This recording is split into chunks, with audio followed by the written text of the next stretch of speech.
Library of New York put it, the challenge of publishing is to transform information into structured knowledge. Our company, PHI Learning, is celebrating 60 years this year. Our mission is helping teachers to teach and students to learn. We publish academic as well as reference books for higher education, from anthropology to zoology. But from time to time, we have also published general books. Our company, PHI Learning, has books available on all the big online platforms, from Amazon to Flipkart, or you name any platform, our books will be available. Having 5,000 plus titles and over 2,000 authors, we have created ebooks of all our titles in the year 2007. So since 2007, all our books are available in all kinds of e-format and print books. Our ebooks are full color and are interactive. On PHI's website, people can find details of all our titles and can even access books for preview to make the buying decision. You can just go to the online and you can see the book, you can go through the book and you can buy. Even the authors can access, as a matter of fact, even the authors can access all the necessary details required by them, from sales figures to stock position to movement of their books, so that the author, by one click and you can get all the information. Since 2007, PHI have enabled students globally on the digital platform. To create is human. For the past 300,000 years, we have been unique in our ability to make, craft, and envision something new. The era of computers and software transformed our industry progressively and made shift to the digital world. The job became easier and faster. We started receiving soft files from the authors to convert them into printable formats using Ventura, PageMaker, etc. And drawings, the software used were Adobe Illustrator, CorelDRAW, etc. In short, the end-to-end product process of writing and publishing became computerized. The time came when the printer could directly produce negatives from PDF through image setter. The role of vertical camera became obsolete. Next, with further advancement, the plates were developed directly from computer. The technique called computer to plate, CTP, which was a big thing for us. Now we take digital prints, which don't even require a plate making. The typeset manuscript is directly printed from the computer and can be produced in form of a book.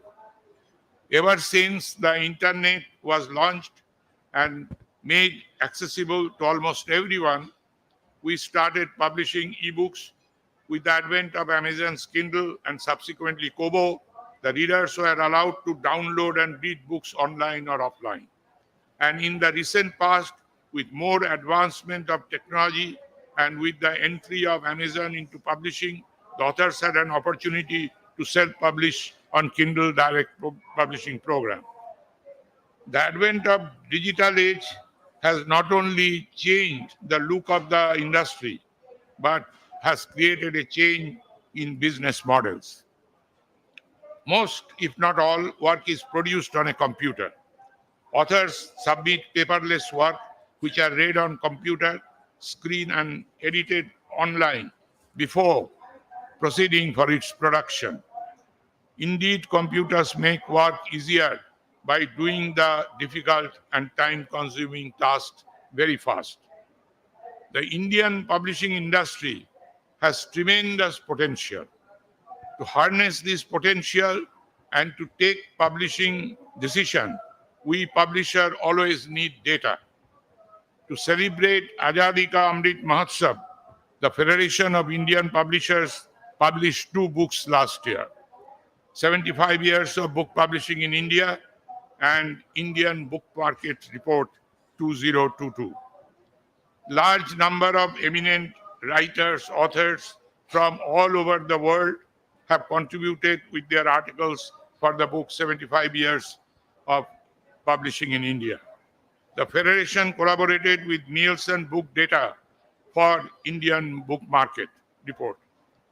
While preparing the 75 Years book, we also found that there are many agencies of the government who are good resources for data. But now, these 2 books will carry invaluable information and data which can help publishing community with information for solid decision making in publishing business. COVID-19 pandemic has led to an inevitable surge in the use of digital. We all are witness how the pandemic has sped up digital transformation and technologies by several years and has brought evident changes. How the people overnight switched to technology-driven tasks. Retail market is changed. Buyers' pattern and trends have changed. Education platform has changed. However, we as a country are still to go a long way to be fully digitalized. As during pandemic, though many of the sectors were managed well, but our children from lower socio-economic status didn't have access to online classes as they could not afford to have smartphones. Or even if they could not have multiple sets in a family. Moreover, the net connectivity is yet to be improved. Still, whatever was achieved in that unique, challenging times is really commendable and remarkable. The spread at which the retail stores have had to digitize their sales and operations due to competitive pressure and so many changes the pandemic has brought in, it has been tough yet amazing.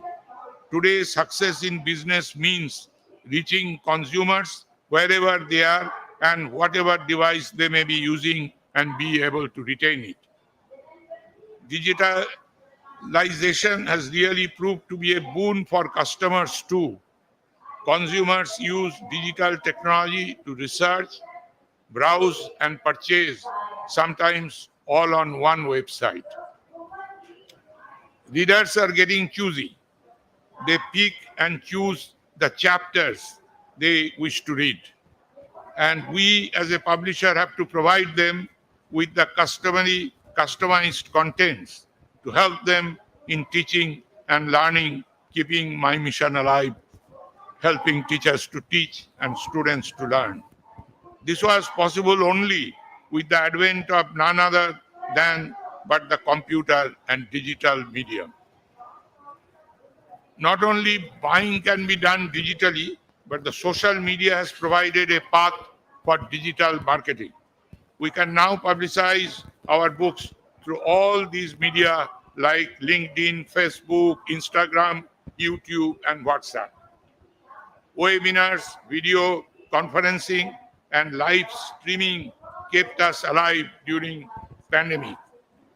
These came up as a wonder tools for us and provided us with the means to be regular touch with the teachers and our readers. Our government has launched National Education Policy, which continues the vision of India's new education system. It forms a comprehensive framework to transform both elementary and higher education in India by 2040. Prime Minister Shri Narendra Modi says that the NAP is opening doors for education in Indian languages for an improved understanding and improved teaching learning outcome.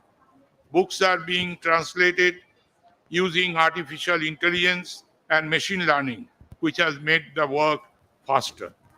Government agencies have already initiated working on these projects.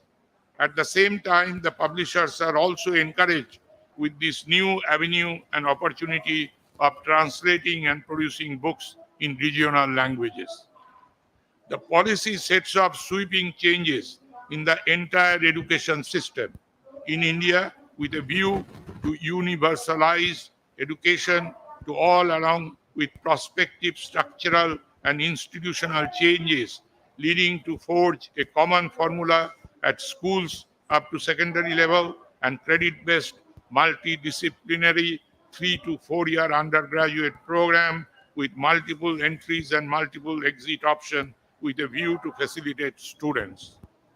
NAP is to prepare India capable to face the challenges and specificities of the modern world with oversweeping globalization and liberalization and booming information technology. With increasing prospects of artificial intelligence, its aim is to connect education with the modern ideas of the 21st century that will lead India to become a global knowledge hub in the world with speedy organization of knowledge and strengthening of online learning infrastructure, particularly relevant in the current corona crisis. India has the potential to grow 6.5 to 7% and will become a US $5 trillion economy by 25-26. In fact, it's supposed to be done by this month end, March end, 3 trillion, not 5. To touch US 3.5 trillion mark by March 2023, we want to achieve. Nearby, most probably. The publishing industry, being an MSME, is also contributing to the growth of the Indian economy with the encouragement of the government. However, the attention for the publishing sector requires deeper involvement as we have got great potential to add to the growth of the Indian economy. My observation about our Prime Minister Narendra Modi is that he sets a goal and focuses on completing it within the shortest possible time. If we all can emulate his work style, some of us means some of the publishers, indeed will be amongst the global top 10 in a very short time. Today, there is a lot of talk. In fact, today when I got up in the morning, I also found a lot of information coming from abroad about ChatGPT. Many of you have heard ChatGPT, which was launched in November 2022. It is an artificial intelligence chatbot developed by OpenAI system. The writers and authors' life is certainly going to be cool with its chatbot. It can help to write evergreen articles and generate keywords and quality backlinks. Once that is done, writers can humanize content and make it shine. Writers add flair, creativity, and originality. For example, if a user sends a picture of the inside of a refrigerator to GPT-4, GPT-4 will not only correctly identify what is there, but also concoct what can be prepared with these ingredients. They will recognize the refrigerator, what is there, and with the content what you can cook. OpenAI said it was working with a partner company, Be My Eyes, to prepare the next advance. I must say here that the humans can be innovative, but they will never make anything which will replace humans. Humans cannot be replaced. That is my theory. People has got other theories. While artificial intelligence has been subject to a similar level of breathless hype, the difference is that the technology behind artificial intelligence is already useful to consumers and getting better at a breakneck pace. Artificial intelligence's computation power is doubling every 6 to 10 months, researchers say. It is exactly this immense power that makes the current moment so electrifying and also so dangerous.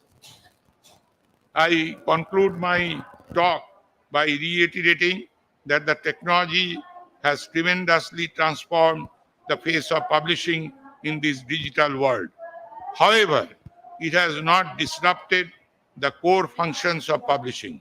It has certainly come in as a blessing to the publishers and made all its processes and operations quick and smooth. Despite all the obstacles and challenges that we need to overcome, digitalization has come as a tool for publishers. Though I believe traditional print books will not die soon. These will always be alive and will walk hand in hand with digital publishing.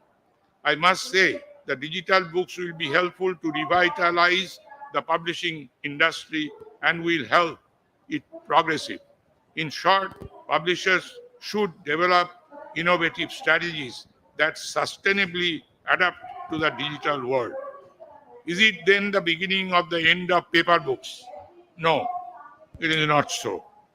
Sales of paper books have actually increased in the last 3 years all over the world. Reading itself is staging a huge comeback. People are reading more books. When they read e-books, many a times follow it up with a physical book. Those who are retiring in bed by watching TV are now also reading a paper book in hand, in bed. All said and done, one thing is certain. As long as mankind exists, the book will be its companion.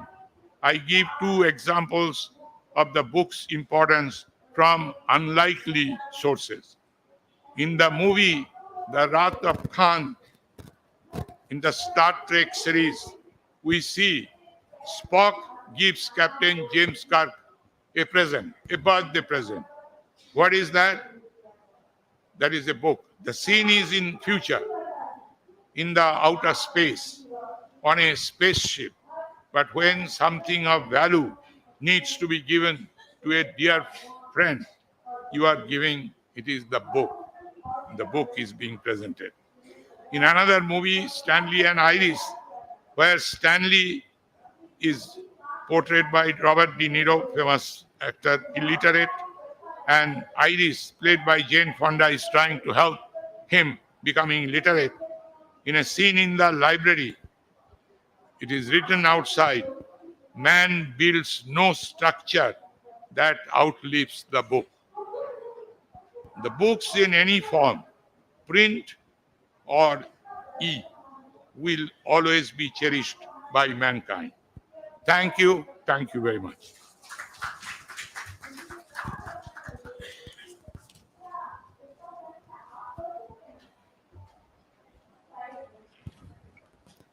बहुत बहुत धन्यवाद अशोक जी। अशोक जी ने बहुत ही विस्तार से प्रकाशन की दुनिया में नई तकनीक के आने के बाद जो परिवर्तन आए हैं उन पर प्रकाश डाला और ये भी इच्छा व्यक्त की कि जो हमारी पारंपरिक पुस्तकें हैं उनका भी भविष्य बचा रहेगा, बल्कि पुस्तकों के नए रूपों के साथ उनमें और बदलाव भले हों, लेकिन दोनों के बीच एक संतुलन की स्थिति, एक समन्वय की स्थिति बनी रहेगी। हम बहुत ही आदर व्यक्त करते हैं आपके इस विचारोत्तेजक व्याख्यान के लिए। मैं साहित्य अकादमी की ओर से आपके प्रति आभार व्यक्त करते हुए एक 2 मिनट का हम अंतराल लेंगे। इस बीच में हम अगले सत्र के लिए मंच सज्जा अपनी बदलेंगे। मैं बहुत ही धन्यवाद देता हूं आदरणीय अशोक जी के प्रति।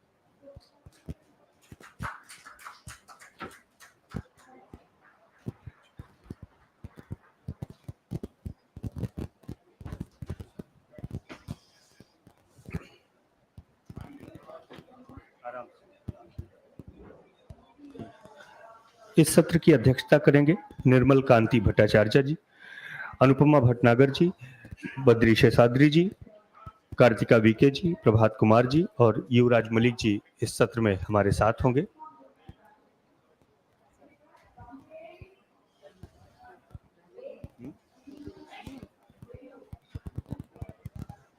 ये दूसरा गलत है,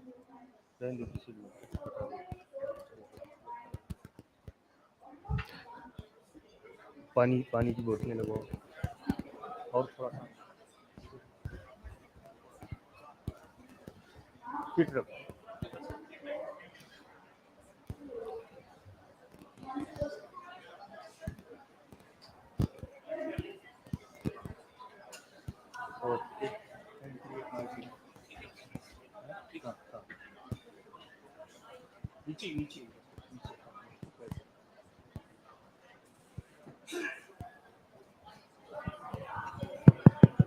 हेलो हेलो।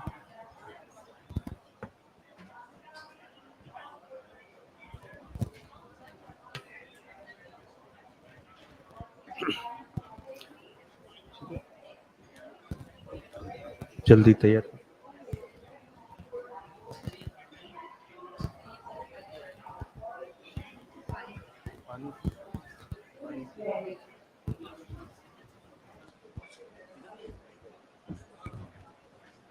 आराम से।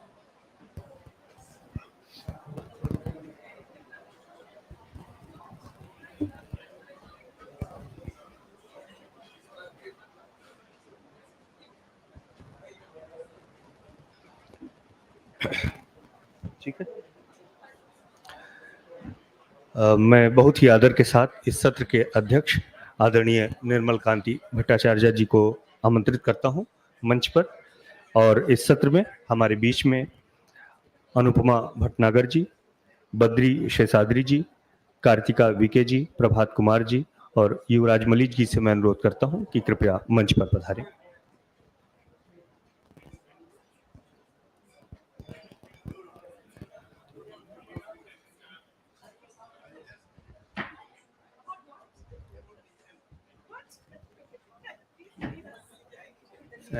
युवराज जी अभी नहीं आए।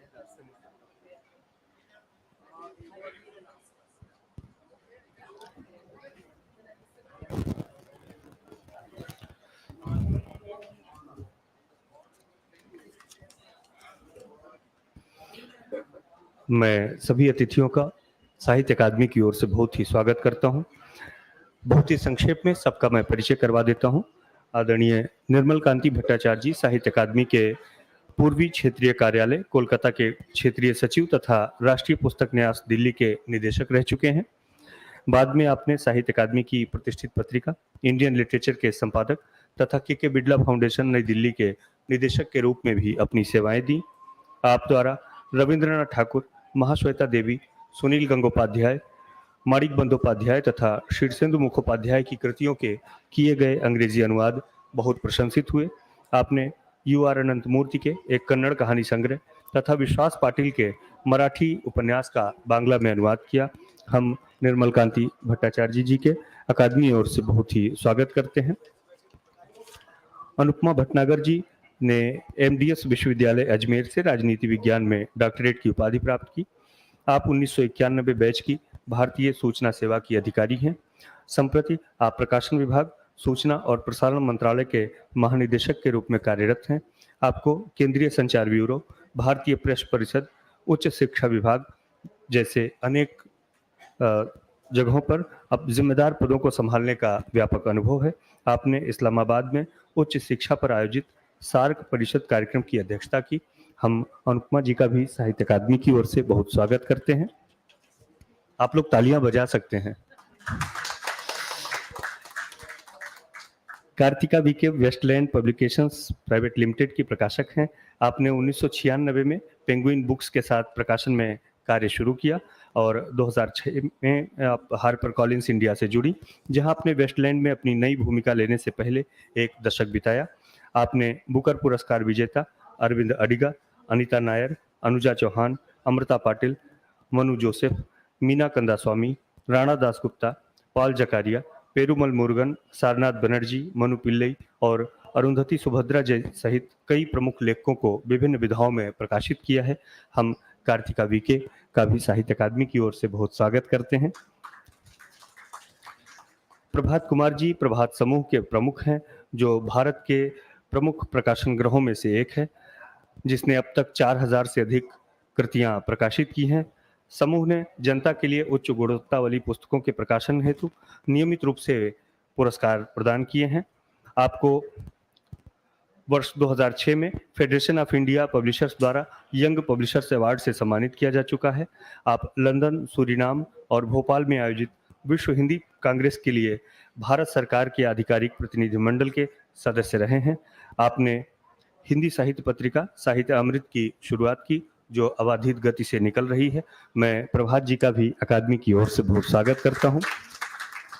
अभी कुछ देर में हमारे बीच में युवराज मलिक जी यहाँ पर आ जाएंगे। मैं उनसे अनुरोध करूंगा कि वो जब आए तो मंच पे हम उन्हें आमंत्रित कर लें।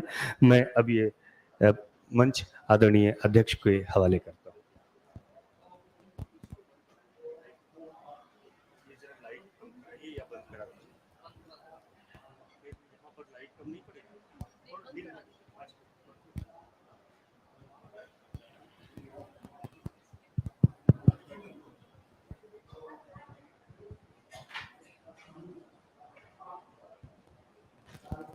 Well, I join Anupam Kumar in welcoming all of you. Anupam ji, we'll have to keep that door closed also, constantly.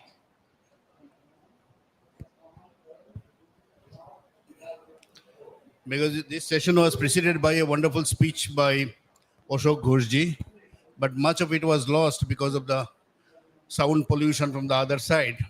Now, their poets are reading their poems, so they won't like the term sound pollution. I'm using it in a general sense. For almost 2 consecutive evenings, I have to begin this session again with a disclaimer. Disclaimer is this, that I'm chairing a session on a subject about which I know the least. Actually, other members of the panel know much more than me. Then you could very well ask, then why didn't you say no? Well, there are some organizations and some people whom you cannot say no. Having worked in National Book Trust and Sahitya Akademi, I can never say no to these organizations.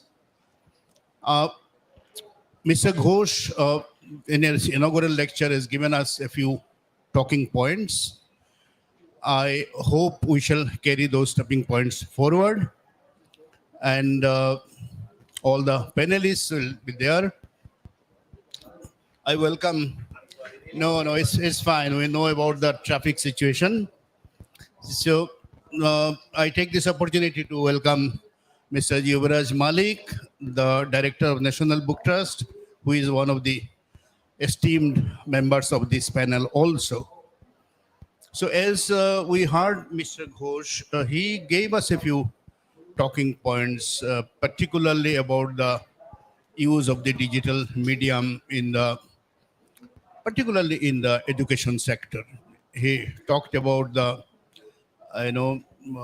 adjustment, the mental adjustment that we made during the pandemic and switched over from the direct mode to the digital mode, both in terms of education, in terms of webinar, in terms of Zoom meetings.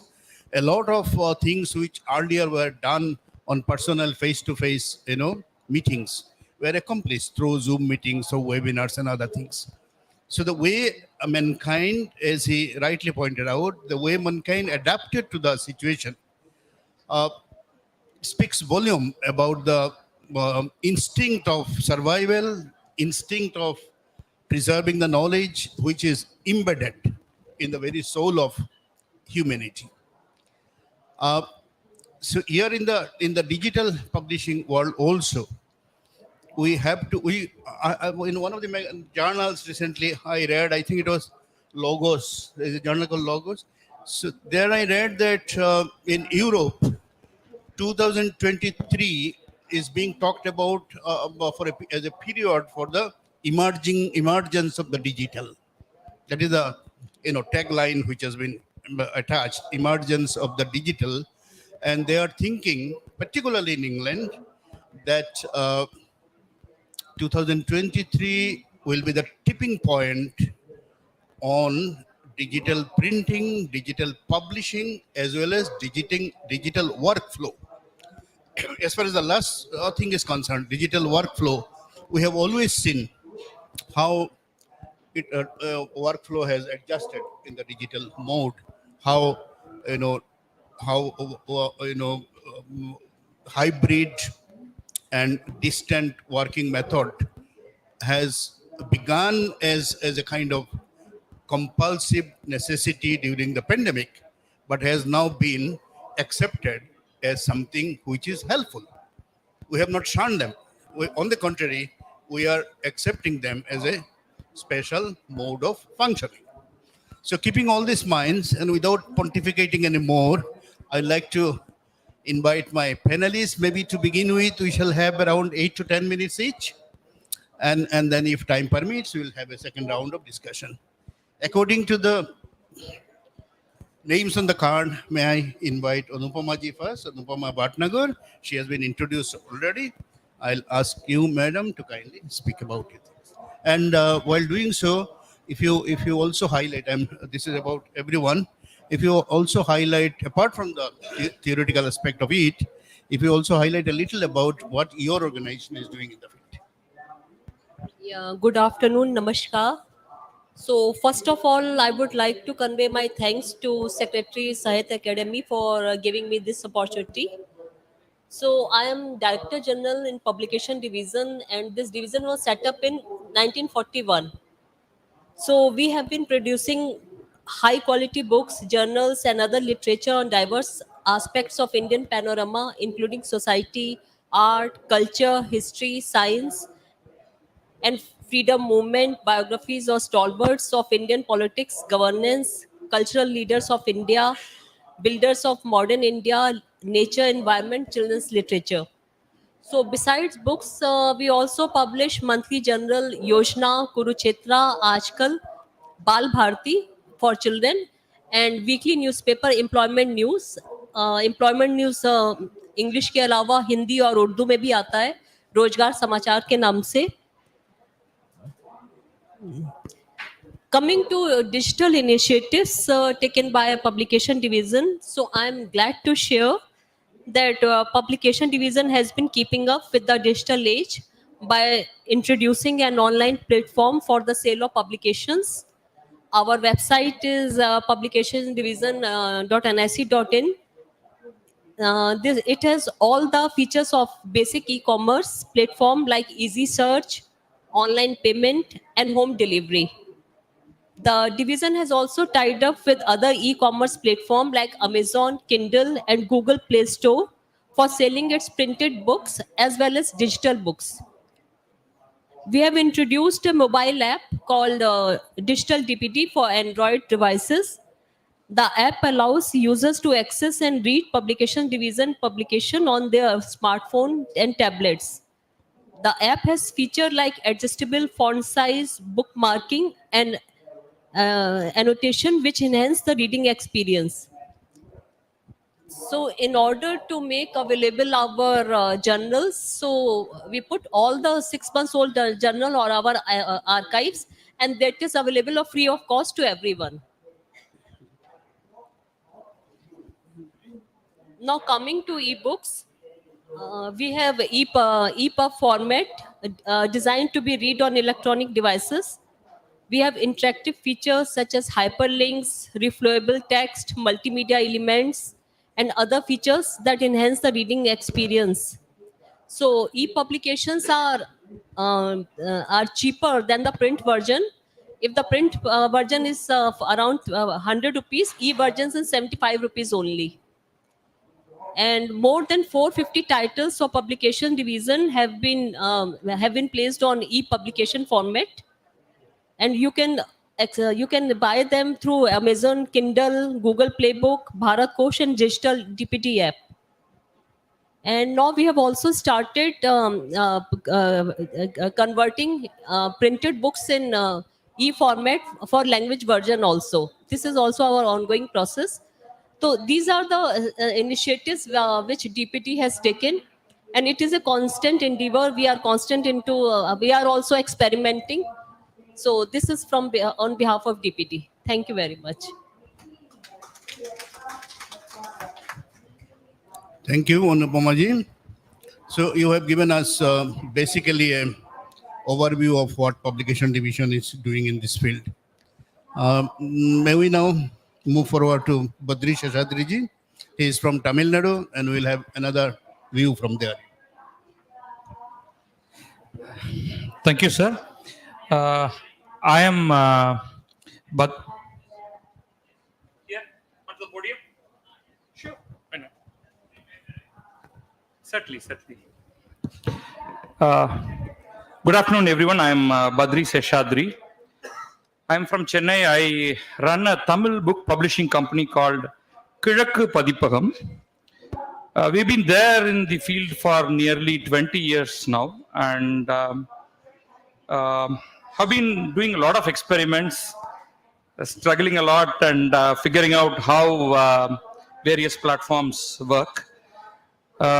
In terms of initiatives that we have done and some of my views on that, we do publish ebooks through Kindle, Amazon's Kindle platform. We were one of the first ones in the Indian language space when Kindle Indian languages platform was brought out for about 5 languages: Tamil, Malayalam, Gujarati, Hindi, and Marathi. And there were a lot of initial challenges when you are dealing with non-English as a language for this publishing. But now it's quite common. But unfortunately, Kindle has sort of stopped that foray and aren't really doing much in terms of bringing other languages. They've sort of stopped that initiative. But it is possible for other languages to publish in the Kindle platform using a little bit of trickery here and there. In terms of what it has done to us, certainly it initially brought in a lot of new users, but there is a lot of stagnation there. It is not really growing like the kind of expectations that we had. I am still not sure why that is the case. And then the audio books started emerging. It was already there even before the Kindle platform came up. We used to sell books in the digital audio format in CDs. I'm talking about 2008 onwards. Now, that was not really a very popular model. It had to wait for smartphones to emerge with high bandwidth. And since then, we are selling our books even now through Audible, Storytel, but these platforms themselves have a lot of problems. So Audible is still not in a big way available in the Indian language platform here in India. They have started offering the English platform now. Storytel also started, but I think a global situation has sort of impacted them a bit. The Russia-Ukraine war, I believe. So we started experimenting with another model. In Tamil, a particular app by one of the print-on-demand book publisher, book printing platform, let me say, Notion Press, right? They introduced an app called Binge and popularized that particular platform by offering a lot of money to writers to serialize their work with the intention of eventually, I guess, printing them as books. That was the idea. But even that sort of has stuttered and stopped. But that actually gave us an idea. So we created a e-magazine idea, not for a paid model. It's just free. But we have been able to attract a lot of writers who have a lot of things to write. I wouldn't say writers, but people who have. We are a lot more non-fiction focused publisher, and finding writers is always a difficult process.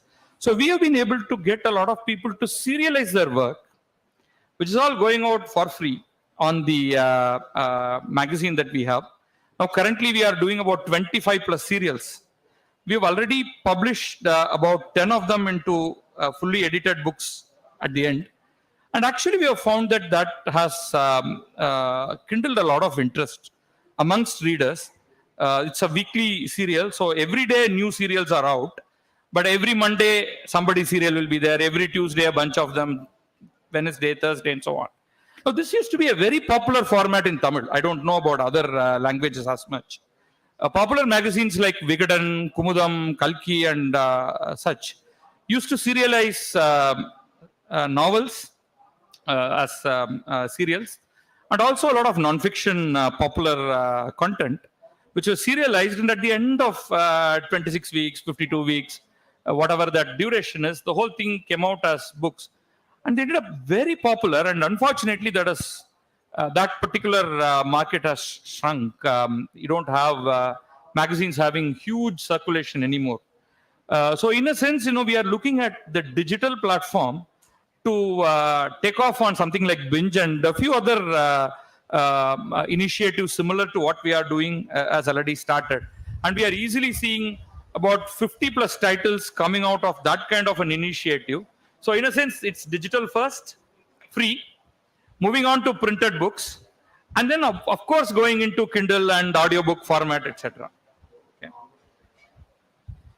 And taking off from there, we do notice that YouTube as a platform is generating reasonable revenue, particularly in the more clickbaity politics, current affairs, short reels, and such. But to really look at it from a publisher's point of view and revenue point of view, I see that we need to really make the best use of YouTube, but not like an audiobook read out and then just some visuals brought in there. I think we need to do something more. I am still not certain about it. I'm experimenting with some formats, and I'm hoping to have something coming out in the form of a marketable product, perhaps sponsored. It's free to the user, but figure out other ways of generating revenue. So maybe some other event 6 to 8 months down the line, I may be able to talk about that.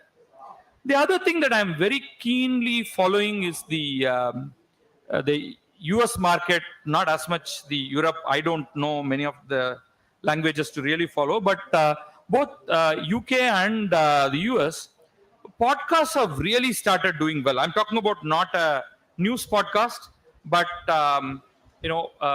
nicely serialized, episodic content. Let's think of them as books. Now, one of the podcasts that I'm very, very closely following, the weekly podcast by Anita Anand and William Dalrymple, The Empire, which is fantastic in terms of really getting to know about.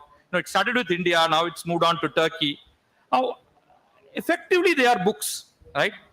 If you didn't have this podcast format, you would have actually published them as books, each one of them. I don't know if they have a plan of really converting those episodes into books, but I'm really looking at how we can create a conversational book, in a sense. It's not a book that is written first and then read out as an audio version, but book that is created as a conversation, perhaps based on a bunch of notes and key talking points. And most of the people who are interviewed in that are the discussant, the person who is discussing, are themselves well-known authors. So that's another interesting format. The other idea that I'm really seriously looking at is, normally in the book space, you create the book in one particular language, and that itself is an extremely difficult proposition. Getting it into another language, invariably the thing that we all do is to try to sell the rights and forget it. Buy the rights, sell the rights. But now I'm seriously looking at if the serialized format really works. Maybe that gives me an opportunity to serialize it in multiple languages, because the effort is considerably less. It's one episode per week. So if you have 2-3 good translators, maybe that's a good, interesting model that we can look at, which in turn can possibly become books in other languages. Mr. Ashok Ghosh was talking about ChatGPT and the AI-driven model. That's another interesting format that I am now working with one AI expert in one of the universities. This is not about trying to create new content, but rather popularizing the existing content. Most people don't read books. We all know that. I mean, as publishers, the first thing that we get to know is very few people read books. The main reason is that reading is a difficult process, right? For most people, they would rather listen, they would rather have somebody tell them stories, but reading is a lot of effort. But perhaps a chat bot which reads the book first, and then there in your pocket, and it starts conversing with you, right? Maybe that's a possibility that we are looking at as possible digital output. Particularly, it may be possible in the non-fiction space. I mean, it's out of question in the fiction space. So that's an area that I'm experimenting as well, and these are some of the points that I want to talk about.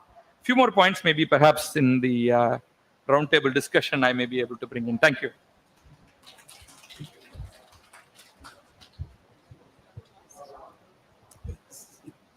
Thank you, Seshadri ji.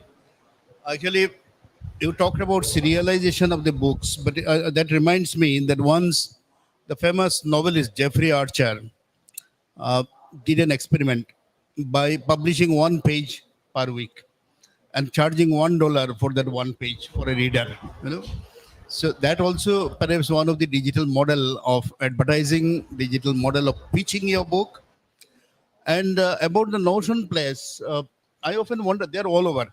So I often wonder what exactly is their business model. They charge universally. Okay, okay, okay. Self-publishing. And thank you very much for giving us a real, picture of what is happening in multilingual publishing scenario, particularly with the help of the digital platform. Perhaps we will come to that again. Only two speakers are already over, and remaining three speakers, I would like to emphasize a little that maybe we also have to talk a little about the technical aspect of digital publishing. In the sense, does it improve the publishing standard?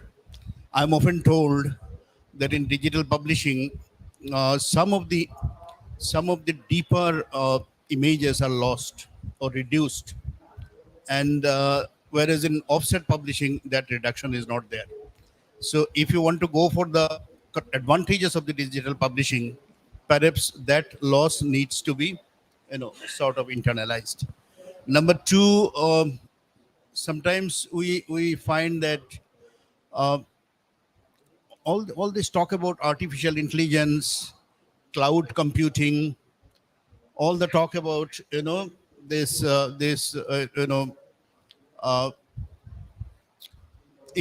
the images which are augmented images, isn't it? Self and real augmented images. These are certain terms and certain activities we often read, we often come across, but we do not comprehend in full. So you are experts in the field. If some of you take up some of these questions. And Badriji, I noticed when you mentioned that people don't read, I noticed a sardonic smile in the face of our president of the Federation of Indian Publishers, because according to their statistics, there is a 3% increase in book readers every year in India. May I now request Prabhat ji?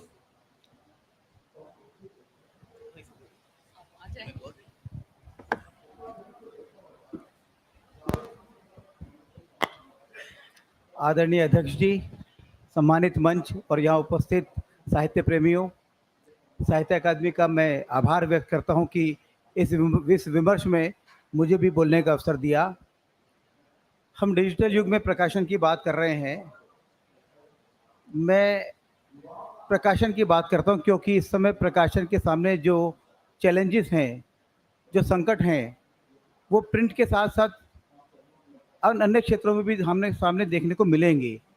अभी जो print में जो हमारे सामने challenges हैं, हम उनकी भी चर्चा करें, उसके बारे में चिंतन करें, वो कैसे ठीक हो सकता है उसके बारे में विमर्श करें, वो बहुत आवश्यक है।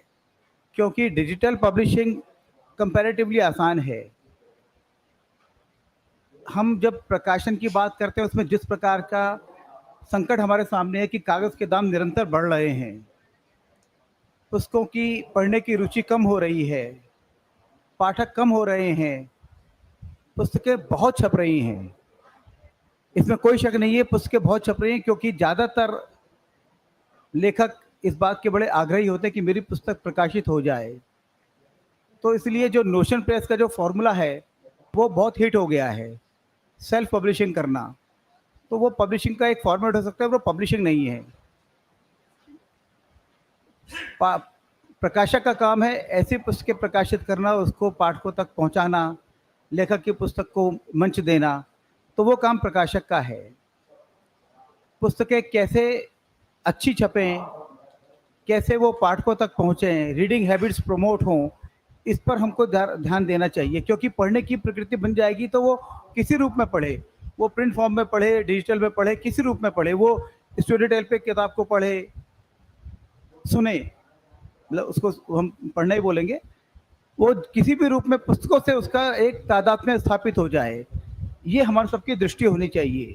यहाँ मंच पर इतने सम्मानित प्रकाशक बैठे हैं और साथ में आदरणीय निर्मला कांति जी हैं, इनका बहुत बड़ा अनुभव है क्योंकि साहित्य अकादमी और नेशनल बुक ट्रस्ट दोनों के आप बड़े कथा धरता रहे हैं।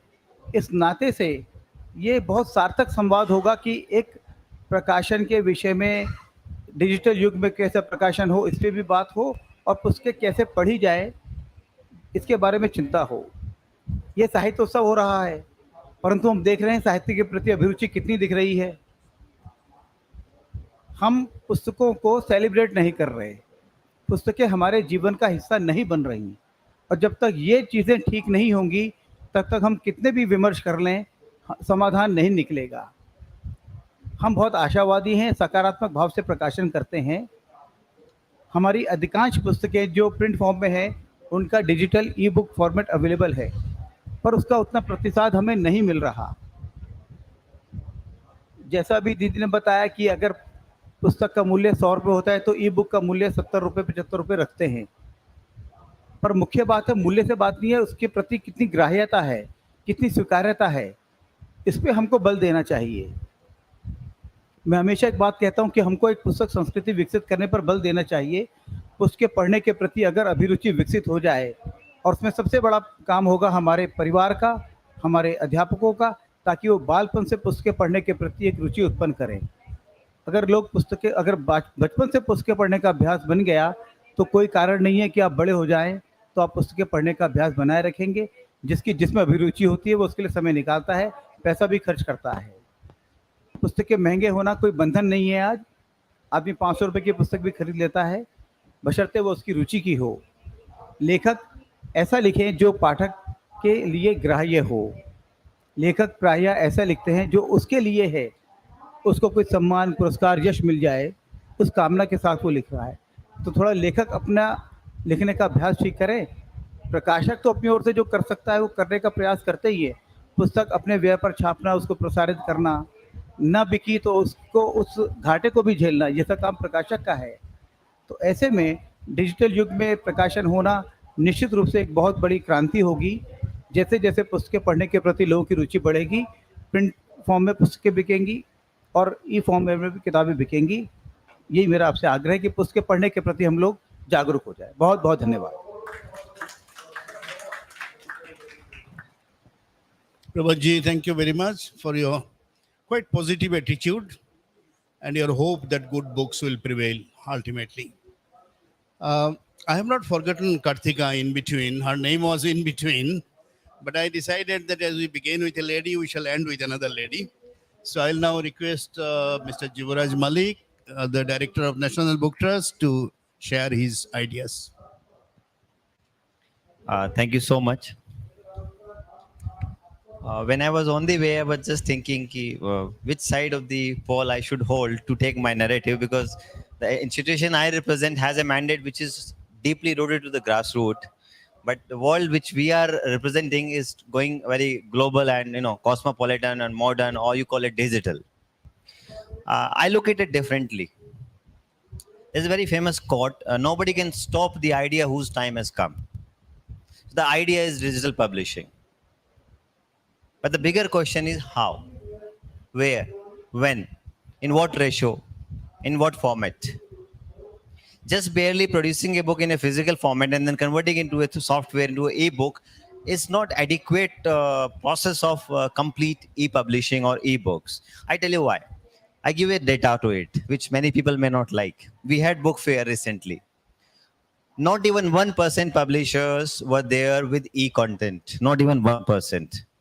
That is the first answer to the queries which people say that the e-books and e-publishing is the flag of the publishing industry. No, it is not yet. It is still on the fringe.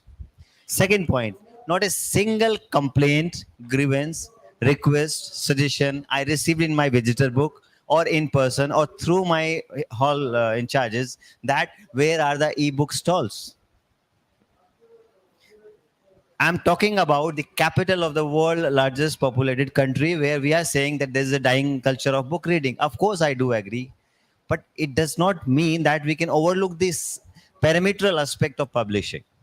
So I'm saying, let's not look at digital publishing and physical publishing as two poles with each other. I will look like rails of a train. They go hand in hand. And we should look digital publishing as an opportunity which is coming along with physical format of books. Why I'm saying so? If we understand the complete ecosystem, digital publishing is catering to the need of a particular segment of the society with particular paying capacity, with particular adequate infrastructural abilities equipped in person, at home, in school, and in the complete learning ecosystem. Then ebooks have become a very deep-rooted penetration. I do agree. But what is that percentage of that sector? Another important aspect is the bigger debate should be that we are heading to a knowledge economy, and e-publishing or digital publishing or publishing. All three aspects are the core of complete knowledge economy, because the content we carry forward from one generation to another, one century to another century, is through publishing. This is one of the most noble professions that we are into, and we have the highest responsibility to create an environment where we hand over a good legacy. Now, what are the problems? Like, we go for e-publishing. It's very painful. A person takes 10 years to write a book, and he launches it with all the commitment. The publisher make all the effort. And after 2 days or 5 days, you find a PDF file in your mobile. I think that there can't be more painful thing for that author, for that publisher, for the distributor, for anyone else who has been part of this process. So this is the side effect of e-publishing, because you cannot control it. It's a monster. Someday people say internet will eat away. Today you hold your mobile in your hand. You have average 36 to 38 apps in your mobile. And the attention span of a person has reduced from 1 minute, 20 seconds to 41 seconds. So 41 second, 36 app, and then you are talking about making learning through ebooks. I'm really surprised. Last 1 year newspaper, you pick it up, you'll find an ad that the learning graph of the people who are into physical book is 21 to 27% more than the people who are reading ebooks. Why so? If we talk about ebooks and e-knowledge or e-content, don't take me that I'm adversary to it. I'm saying there's a place for both. You're traveling, the best thing is you read an ebook, because you can't hold a book with different font sizes and hold it. You have a mobile phone, you zoom in, you read it with luxury. You have an audio format, you have a talking book, you have a podcast, you have formats to it. But you have to understand what time, what place, what kind of publishing is required. So there is adequate space for physical publishing and digital publishing or e-publishing. At the same time, we have to understand one more aspect. Content is not local. Content is always global. Publishing is local.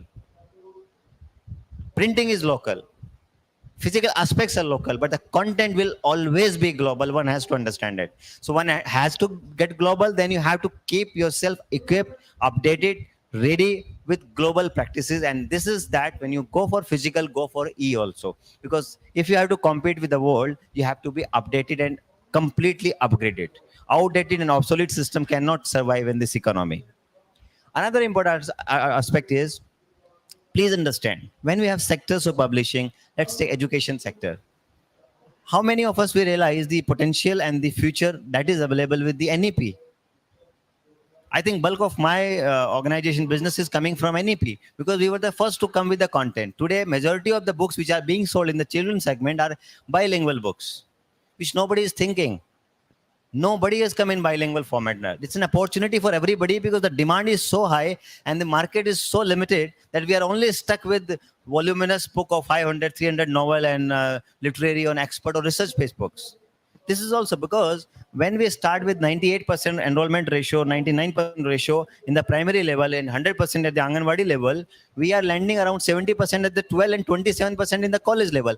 These 70% people, where are they going? From 99, you are at 27% in college time. Where are these 70%? And out of this 70%, if you take out a survey, more than these 90% of these 70%, that is 69%, they are dropping out not because of paucity of resources, but because paucity of learning. The moment you start losing interest in learning and reading, you start losing disconnect with the knowledge, and the accumulation and gaining of knowledge is a retarded process. That's where the publishing industry has to play a role, that our content should be so good and so qualitative that we keep the child who are making them literate from literacy to education. That process has to continue, and that's where these things, that's where like 3D animations, Now, another aspect is the reducing the cost of the books. Some of the books, especially in the medical world, I'll say engineering world, their costs have reduced and their learning value has enhanced because they have gone into a format, which is not the case with the literary side. So this is a complete, very complex process where I have to pick the product, identify those 5P, what place, what price, how to promote it, where to place it. These 5P of marketing has to be very clear whether we are in this sector of the government or the private. And the lateral challenges are of course there, which is in terms of policy, taxation, input value, then the global practices. That's where these e-books are being encouraged. Publish e-book, the paper ki requirement nahi hai. That is fine. But the pleasure and feel of holding a book, you can't beat it. Another example I'll give from the book fair itself, because the latest thing that most of you can relate who have attended it, you had to literally cut down the entry at the main gate. You had to cut down entry to the particular shop and also to that particular hall to maintain the crowd flow. Without going into other nuances, there were many limitations as well. So bigger question is not publishing ebook, or bigger question is what Prabhaji has raised, how to promote reading. If we promote reading, market will always be there, and then we can accommodate all of us with whatever product we have. And of course, E and they will go hand in hand. Without taking much of time, I'll just say these are some of the points which I wanted to put across. I am also in a publishing profession representing NBT. It's a matter of great honor and pride that Sir was there, I am there. And NBT has been publishing more than 55 languages. Out of them, 20 languages, nobody in the country is publishing. That's a big challenge. And they are the dialects, the tribal languages. The moment we published, I got so much of demand for them. They told nobody has published till date. Because we think publishing is only Delhi, Mumbai, Chennai, Calcutta, Tamil, Telugu, Kannada. No. It is Gondi, Nimai, Bhil, Gondwe. That is also India. And that is bigger than half of the Europe.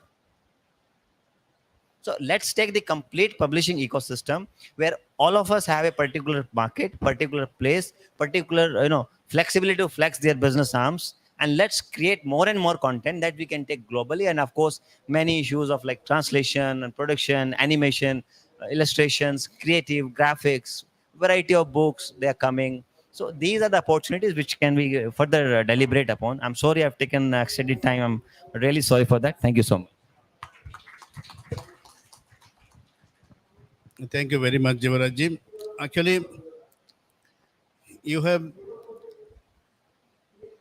sort of put me in another spot in the sense that you have voiced a sort of a contrarian opinion here, which I subscribe to. Being very old-fashioned, I'm a very old-fashioned publisher.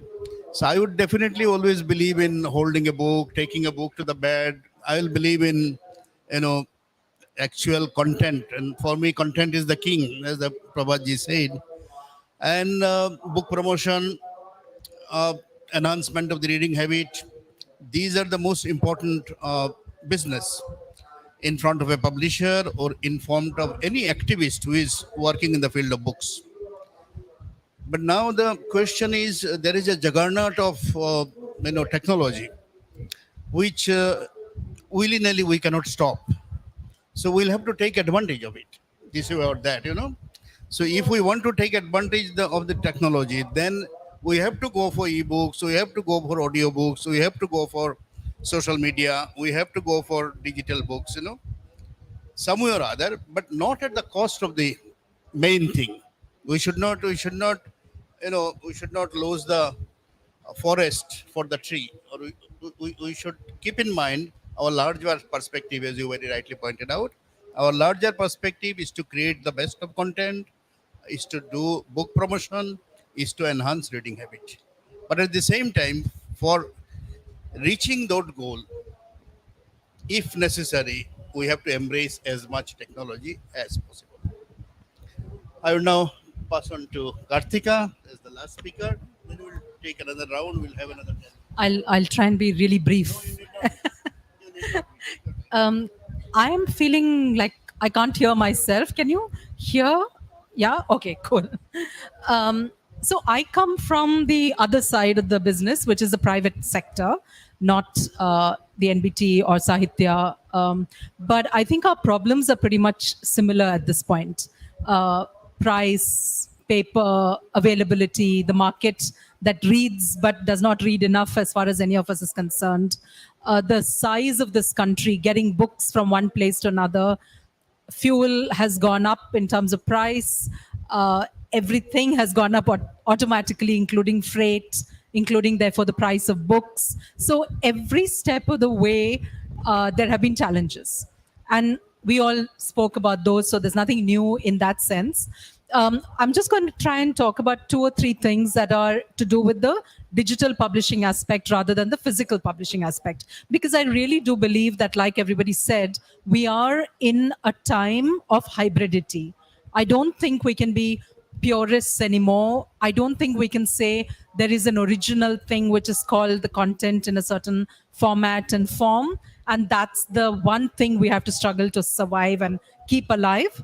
I think we need to say there is the book, which is a physical object, and then there's many other things that content goes into, including the audiobook or the ebook or film or OTT or any number of things.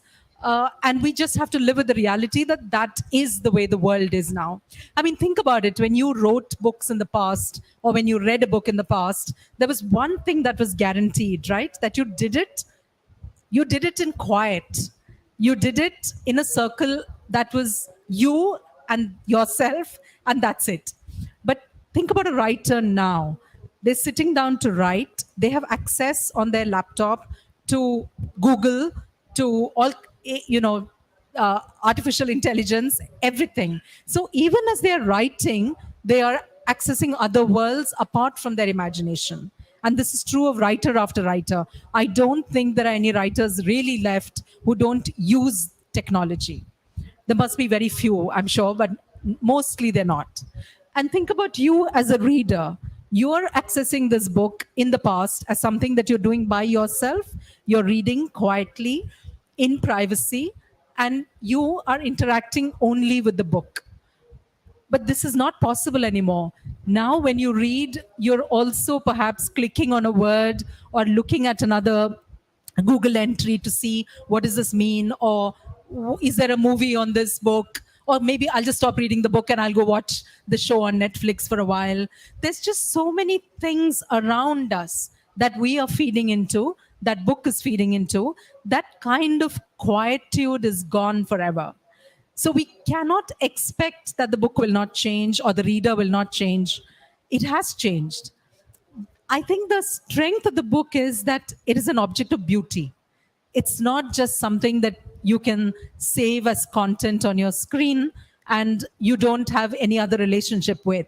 You do. You carry this book around you. You look at the cover. You look at the back. You look at the packaging. You feel the paper. If you're a person who enjoys the book the old way, all of these things will matter. But perhaps if you're a 14-year-old or a 12-year-old who's grown up in a digital space, none of this matters. What matters to them is that it's a moving image, that the story is mobile, that it's not static. You're just looking at this book and you're saying, but it's just sitting there. It's not doing my work for me. I have to work on it, right? So I see kids who tell me, I want that to do something with me. I want to interact with it. I want to be able to switch it off, move it, color it, do things with it. And your physical book is not allowing that to happen. So I'm not interested. I think it's going to be a challenge to get kids to convert to reading physical books. And anyone who runs a bookshop will tell you that it is hard to get kids in and sustain them. I think they come in for the children's section. They sit, they enjoy, they read, they browse. And then I say that there is a little gap. They don't seem to come in after that stage until they become adults and come in much later to choose their own books. Something is happening in school, something is happening in the family, in our homes, that makes reading a job, a tedious, pass my exams kind of reading that is not entertaining, that is not pleasurable. And I think as publishers, we see that we lose readers at that stage. They're there and excited in the beginning, and then they're gone. And then if we're lucky, they'll come back. Which is possibly one reason why in India, the young adult market is pretty much non-existent. Everybody reads the Western books. Everybody reads in English, for instance, as fantasy and Harry Potter and Percy Jackson and all of that. But in India, you'll find not too many children reading Indian books, not too many writers writing books for that age group. I think it's a lost cause, is how people look at that. It's like a black hole.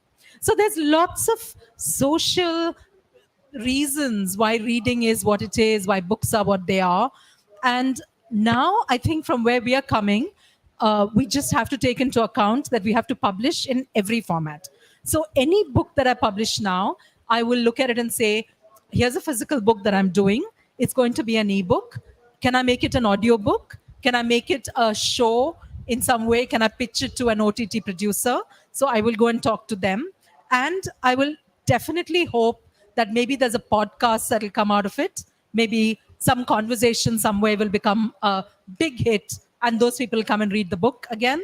So it's like a cycle, a continuous movement. There is no one book. There is one story, and then there are multiple formats for that story. And I think it's really exciting. I think it's not just a problem, it's an opportunity to do so many things that we couldn't do in the past. Two things I want to say in addition to this, which is I work with a publishing house that is part of a larger ecosystem, which is known by the brand name Pratilipi. Pratilipi does digital publishing. It publishes in about 12 languages, Indian languages. English is actually their least priority.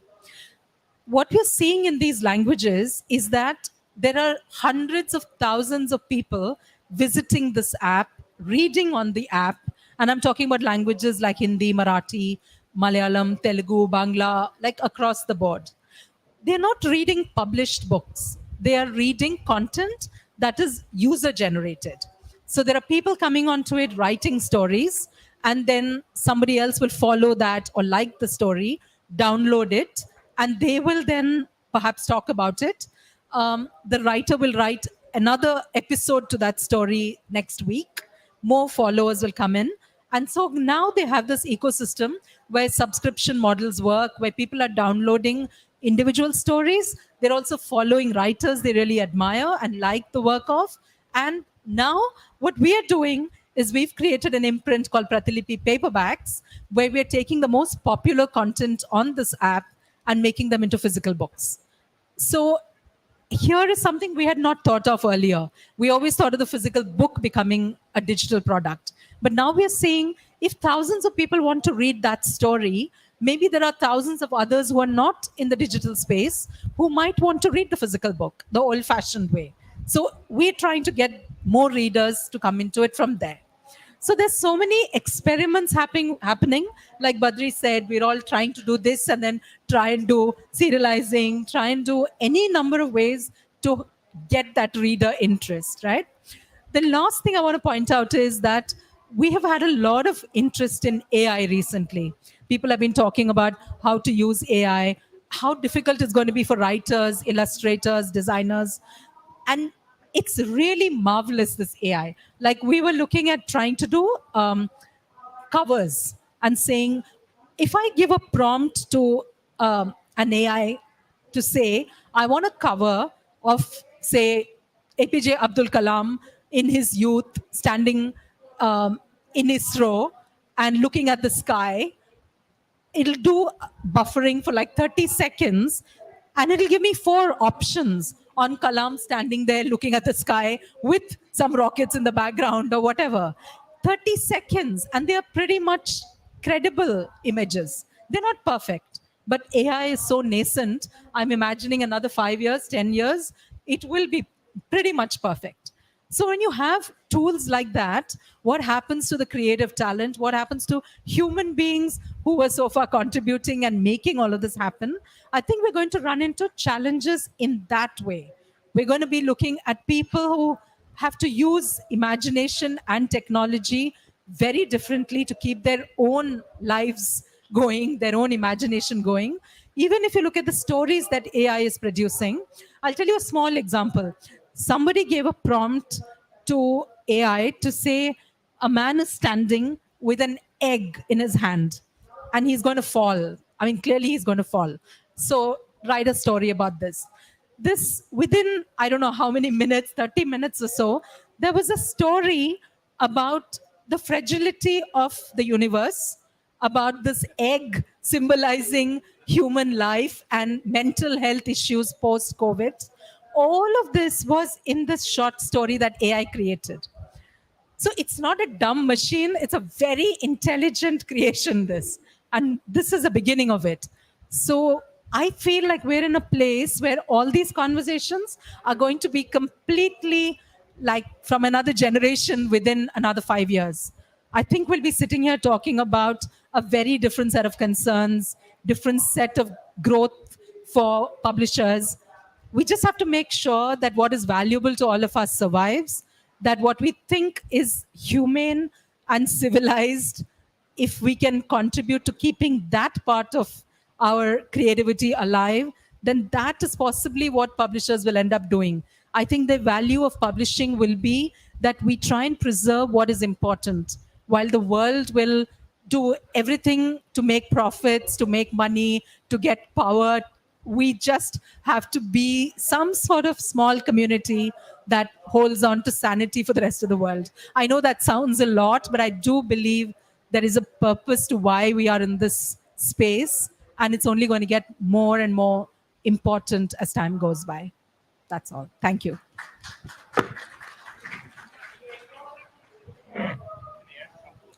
Sure, just a minute.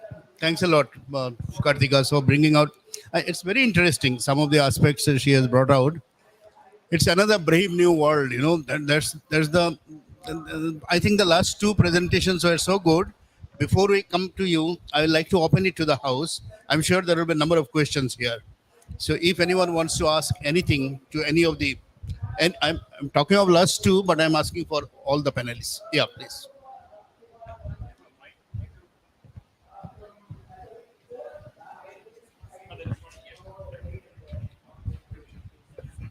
Hello, it is here. Sir, if I can read it, the title of the symposium here, that is it like this, that publishing in print and paper vis-a-vis publishing in, am I audible? Okay, so what I'm saying, can I read it the title as publishing in print and paper vis-a-vis publishing in digital page? And if that is the theme or the temper of the talks, I'm thankful to all the panelists. Do you see it as a competition or a coexistence? Because I am from television, Doordarshan. I see once there was newspaper, then there was radio, then there was TV. Now there is so many things. But newspaper, radio, and other things have not disappeared. Similarly, tomorrow, suppose, do you foresee a situation that 25 years after this, when most of us will not be around, will there be no printed books? And if that is the reality, how will human society be affected? Because I don't foresee disappearance. What is your take, sirs and madams?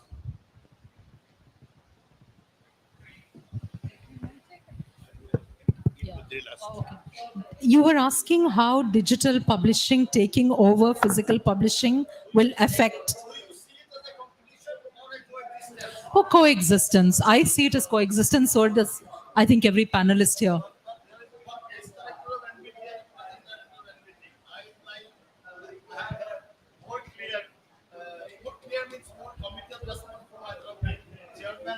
You have heard already. She has replied. Mr. Malik may add a word. The opening remark of my narrative was nobody can stop the time, nobody can stop the idea whose time has come. This is an idea. Only thing how quickly, how holistically we adapt to the situation and coexist, because nothing is obsolete. Nothing is obsolete.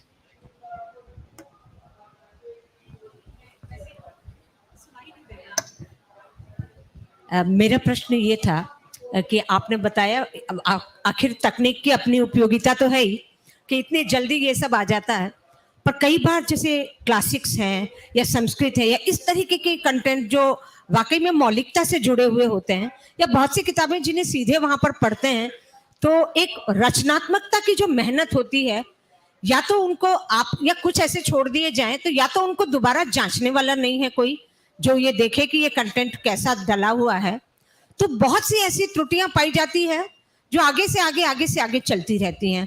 तो इसके लिए भी अब software भी कितना काम करेगा, कुछ इंसान को भी उसके साथ और अतिरिक्त लगना पड़ेगा, ऐसा मुझे लगता है। क्योंकि संस्कृत कर कहीं ऐसी बहुत सी चीजें जो क्लासिक से ऐसी बहुत सी भाषाओं में होंगी, वो त्रुटिपूर्ण लगती है। तो अच्छा ही है कि कलाम साहब 12 सेकंड में भी दिख जाए ऊपर देखते हुए, पर वो जो बनाने वाले की भी अपनी, उसका भी अपना मत में दोनों एक, मैं इनकी किसी की निंदा या स्तुति नहीं कर रही हूँ, पर जिस भरोसे से कि मुझे लाइब्रेरी नहीं जाना पड़ेगा, I save my time and every resources, कि आई गेट ऑन गूगल और जो भी नए आए हैं उन पे मैं देख लूंगी, पर उसके सही होने की गारंटी नहीं मिलती। और बहुत सा रिपीटेशन एक लेखक की मौलिकता में जो होता है वो उसमें नहीं मिलता। एक ही चीज अनेक जगह किताबों में भी अब एक जैसी आने लगी है, जो पता लगता है कि गूगल बहुत से ली। धन्यवाद, बहुत धन्यवाद आपको। आपको कोई क्वेश्चन नहीं था, so is there any other question? Any more question?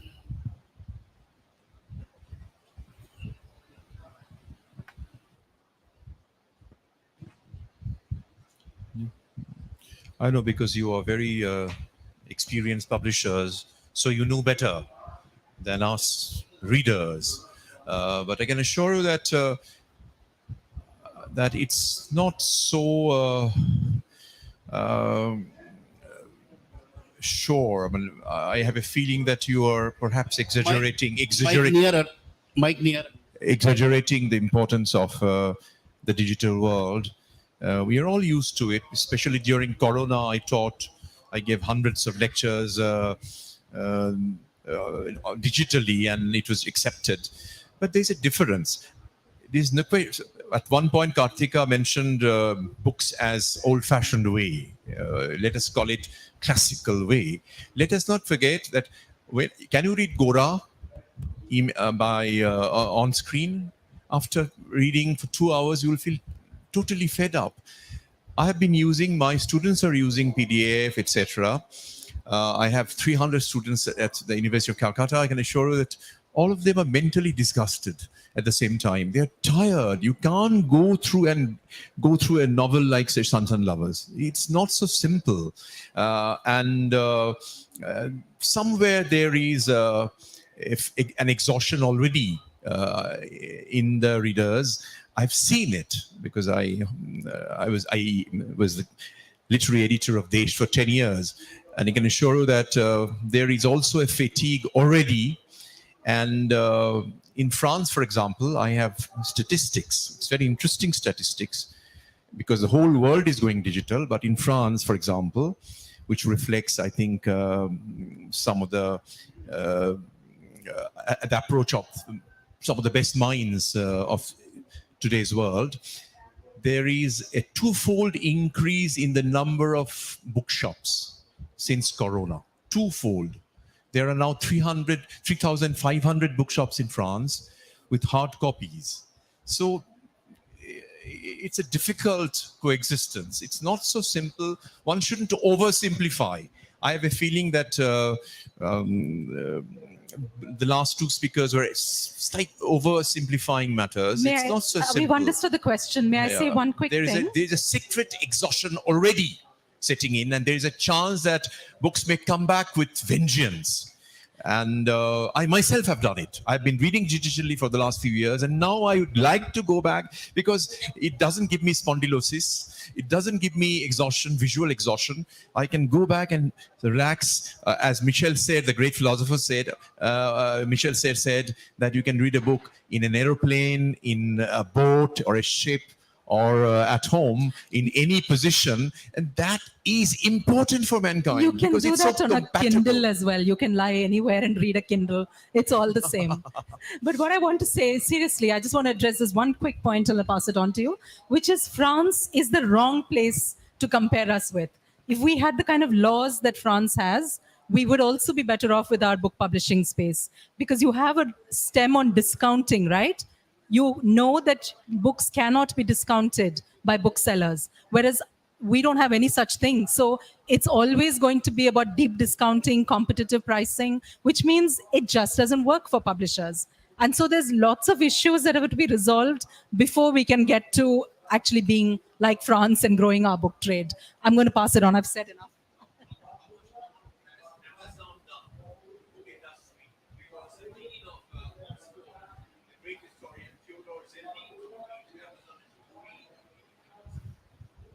This is another thing I'll add. I spent almost 4 or 5 visits in last 1 year in France.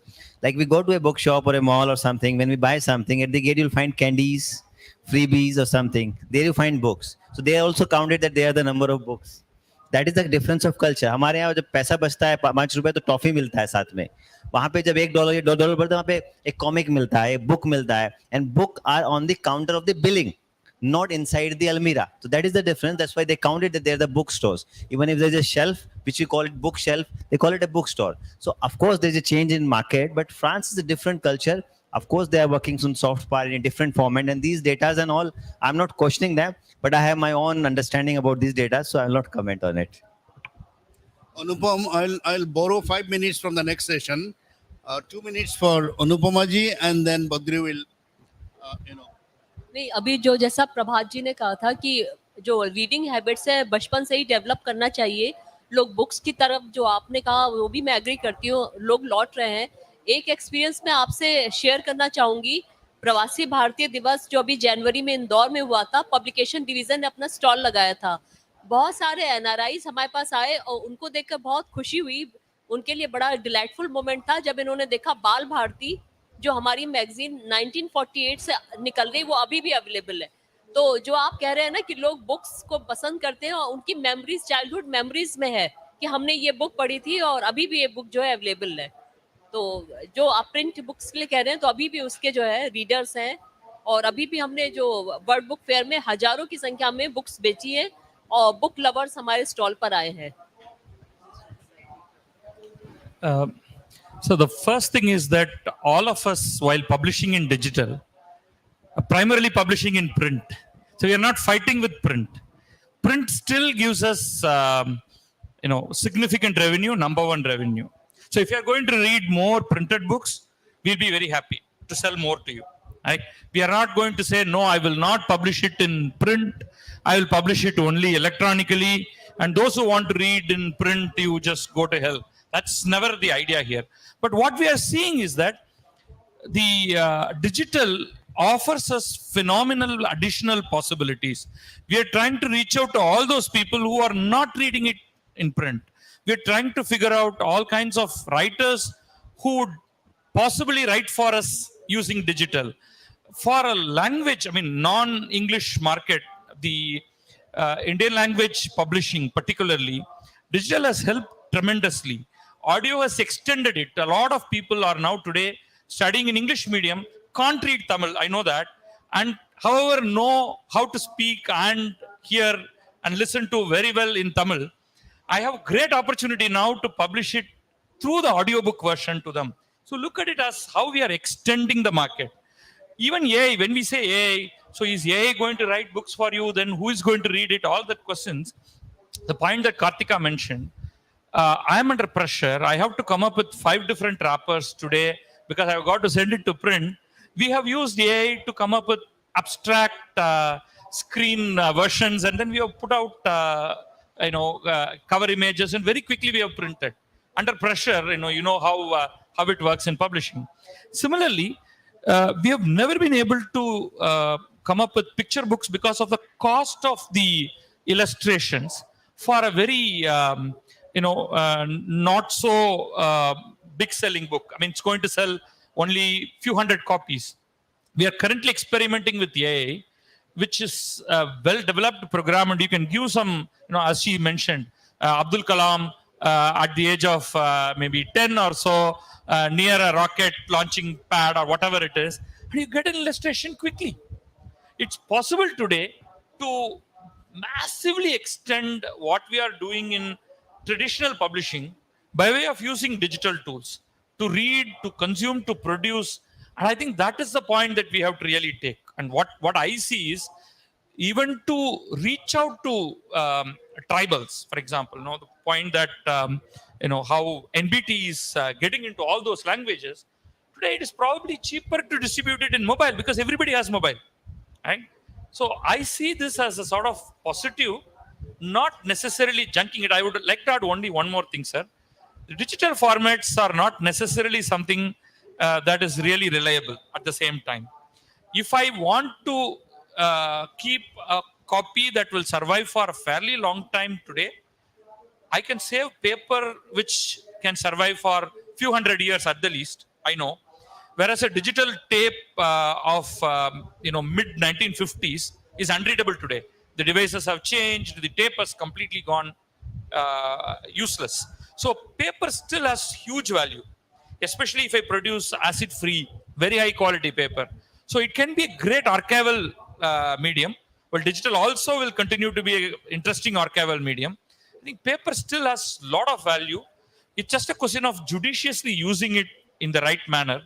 And as technology keeps developing, it's just a question of being there and not let the technology leave us behind. And suddenly, we as an industry try to run behind it and lose. It's better to be there at the forefront of it. That's what I would say. Thank you. My minder from NBT is from Sahitya Academy is giving me frantic signals to close. So I passed on my privilege of summing up to Badri Shashardi. It remains for me only to thank my panelists for speaking so well, participating so well in the discussion, and also to thank the audience for your interest. Thank you very much. बहुत बहुत धन्यवाद आदरणीय निर्मल कांति जी। मैं सभी वक्ताओं के प्रति भी बहुत आदर व्यक्त करता हूँ। आपका हम शुरू में अभिनंदन नहीं कर पाए, हम साहित्य अकादमी की ओर से आदरणीय युवराज मलिक जी का बहुत स्वागत और अभिनंदन करते हैं। एक बार जोरदार तालियों से सभी वक्ताओं के प्रति हम धन्यवाद करेंगे। अगला सत्र हमारा ये बातचीत का चलता रहेगा। मैं आप सभी के प्रति आभार व्यक्त करते हुए आपसे अनुरोध करता हूँ। अगले सत्र के अध्यक्ष हैं आदरणीय रमेश मित्तल जी। मैं अपने सहयोगियों से अनुरोध करूंगा कि कृपया मंच की सज्जा बदलने में सहयोग करें। अनुपमा जी का बैग नीचे रखें।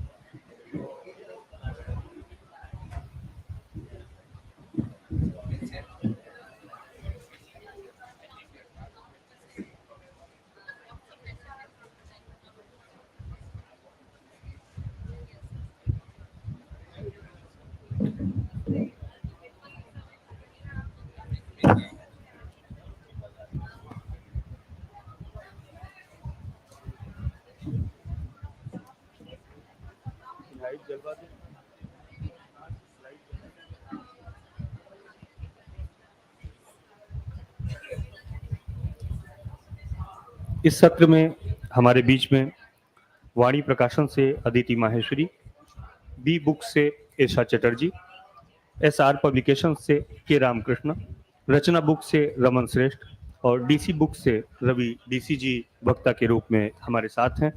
मैं बहुत ही आदर के साथ मंच पर आमंत्रित करता हूं आदरणीय रमेश के मित्तल जी को, अदिति जी को, ईशा चटर्जी जी को, के रामकृष्ण जी को, रमन श्रेष्ठ जी को और रवि DC जी को।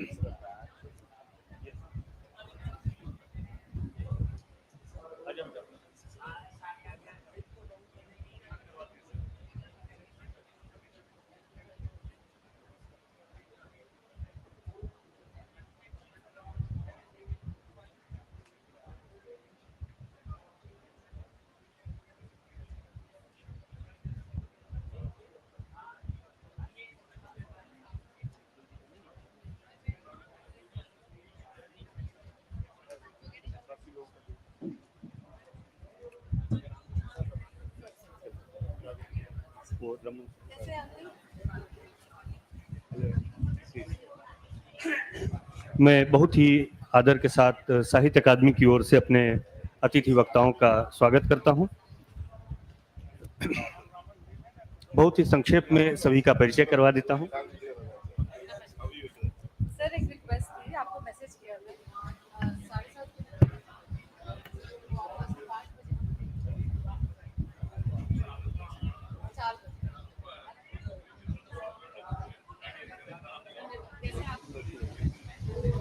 बहुत ही संक्षेप में सभी का आपसे परिचय करवा देता हूं। रमेश के मित्तल जी वर्तमान में फेडरेशन ऑफ इंडियन पब्लिशर्स के अध्यक्ष हैं। CAPEXIL के उपाध्यक्ष, वाणिज्य और उद्योग मंत्रालय भारत सरकार के तहत कार्यरत एक निर्यात संबंधन परिषद के जिसके बारे में मैंने बताया। इसके पहले आप अध्यक्ष भी रहे हैं। एफ्रो एशियन बुक काउंसिल के महासचिव, साहित्य अकादमी के सामान्य परिषद के सदस्य, भारतीय रेफ्रोग्राफिक अधिकार संगठन के इसी सदस्य के रूप में अपनी सेवाएं दे चुके हैं। इसके अलावा कई अन्य महत्वपूर्ण व्यावसायिक निकायों के परामर्श मंडल में भी आप सदस्य के रूप में और सलाहकार के रूप में अपनी सेवाएं देते रहे हैं। साहित्य अकादमी रमेश के मित्तल जी का बहुत ही स्वागत और अभिनंदन करती है।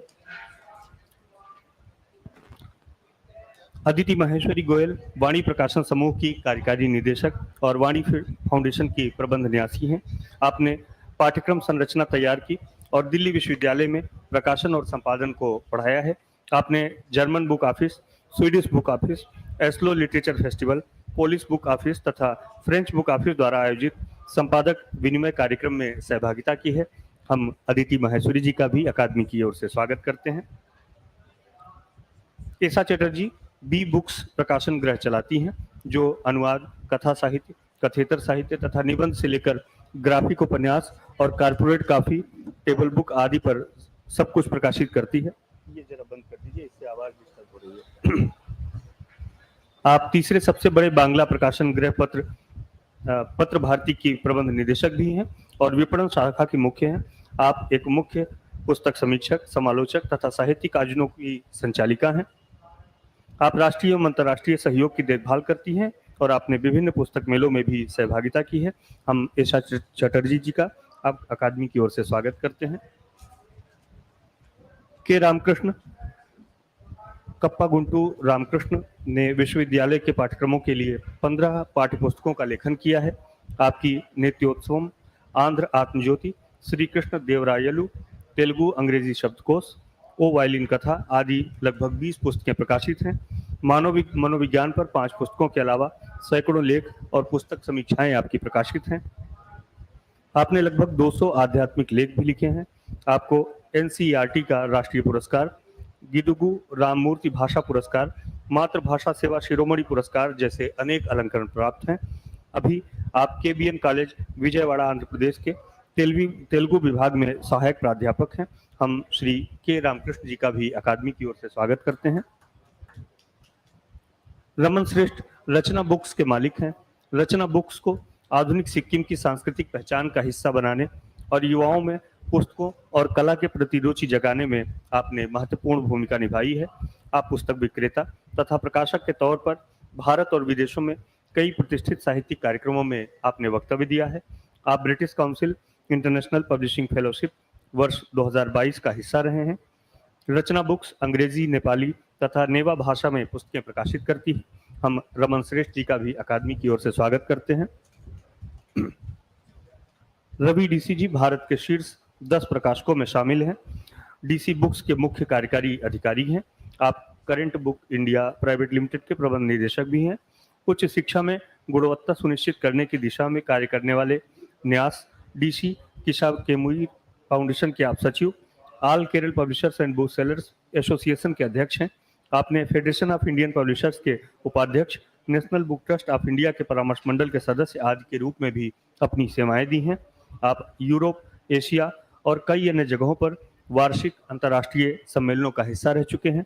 हम रवि DC जी का भी अकादमी की ओर से स्वागत करते हैं। और अब ये मंच मैं आदरणीय रमेश के मित्तल जी के हवाले करता हूँ। ये कार्यक्रम 5:30 बजे तक का है, इसलिए वक्ताओं से अनुरोध होगा कि कृपया समय का ध्यान रखें।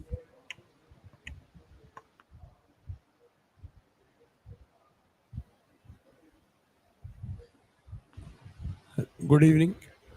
Well, thank you, Anupam ji. I'm sorry, my throat is not really in the normal form, so you may find it difficult to understand me at certain times. Well, I'm glad that Ashok Ghosh ji gave a very, encouraging thought about new education policy vis-a-vis the use of e-books and also the printed books by students and people of all kind. And the previous session which was headed by Nirmal Kanti Bhattacharya ji, also talked about the use of not only the traditional physically published books, but also about hybrid, digital, and then overall the future with artificial intelligence coming into being. With all these, things coming up, the entire situation of publishing is slowly changing, but not that we'll be losing on the physical books, or will not be able to make use of or digital platforms. It will be both, and therefore let's start discussion one by one, and I think my panelists will come out with certain good things about the usefulness of traditional as well as digital platforms. Now, I'll request Aditi ji first to give her views.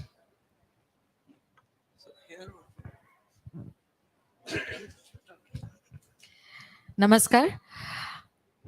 The topic of the discussion, publishing in the digital world, needs, I felt in the last panel discussion, needs a little tweaking.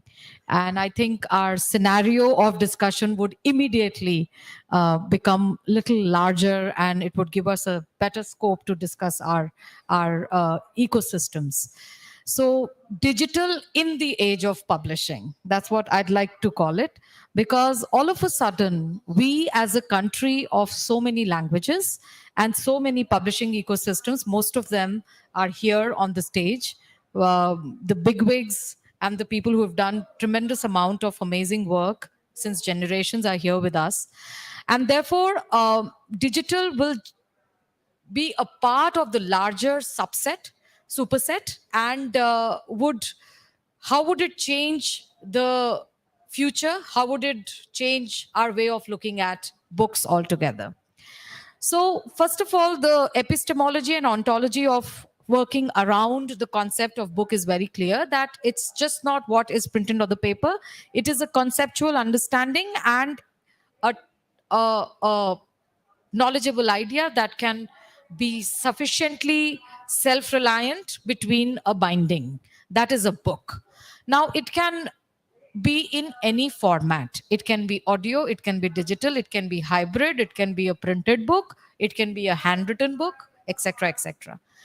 Once we are talking about the intervention of the digital era into the world of reading, knowledge acquisition, and imparting it to the future generations, we are also looking at the various platforms on which the readers are available. So as publishing industry people, we are interested in knowing where are our readers. They can be anywhere. As Yuvraj ji just said in the last panel discussion, that in France, you find reader perhaps everywhere, and therefore they even have books on the grocery store tills. Whereas in India, we might find that we have to go to a certain bookstore or a certain book fair or a certain library or a certain book discussion forum to find our readers. So basically, the question is not about the book. For me, the question is about the reader. Where is my reader?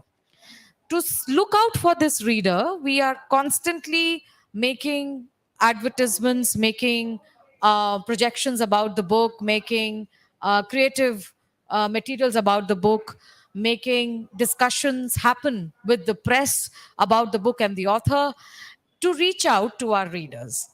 Now, the thing is that are the readers really around wherever we are thinking them to be around? Is social media the place where they are getting information from about the books? Yes. Is it the newspapers from where they're getting the information about the book? Yes. Is it the radio? Yes. So to cut the long story short, it's the various media. Now, the digital comes into the picture, and all of a sudden we are seeing that ebook as a movement that started perhaps in the first decade, in the latter part of the first decade of the millennium, it kind of didn't take off the way we wanted it to. E-book portfolio is a necessary portfolio for the sake of having it as a portfolio. I'm sure most of our co-producers, co-publishers here would agree that the bottom lines are not dictated by ebooks yet.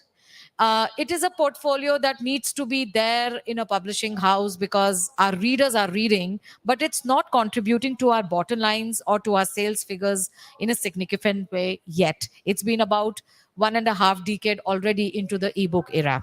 Now coming to the audiobooks. Audio looks like a better experiment. It looks like a better era because, of course, we have been an auditory civilization from time immemorial.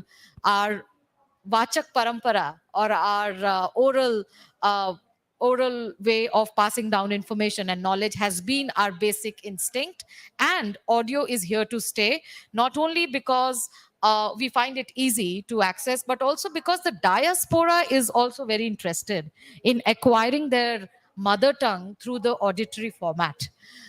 Coming to what is happening if we switch the topic, publishing in the digital ko yadi hum kar dein digital in publishing, I think what is happening primarily in, as far as I can speak of Hindi, is that we are experimenting a lot with the form and we are experimenting a lot with the content. Never had we thought in our history that we will have a special imprint on the LGBTQI plus writerly experience. Never did we think that we will have an audience for dedicated for environment related books. Never did we think that we will have to create a special segment for the authors who are going to be read by the first time, for the first time. So publishing as a whole is changing, and therefore our ways of reaching out to our readers is changing, and therefore the digital ecosystem would come into play, but not all experiments are going to be successful. Now coming to the cost of production, a little bit on that, and the teething problems. We are in digital era. Digital India is the paramount social movement that we saw in last 3 years. What is happening primarily on the ground level is that not enough support system is available for Indian languages when they are dealt with on academic and in professional way. Do we have a spell checker, for example, like the way we have in Microsoft or other softwares or other operating systems? Do we have a systematic spell checker or a Vilom Shabd Kosh or a Paryayvachi Kosh for Indian languages? Can we just say that, do we have a software that can tell us our grammar has gone wrong or our spellings have gone wrong somewhere? We don't have that system yet.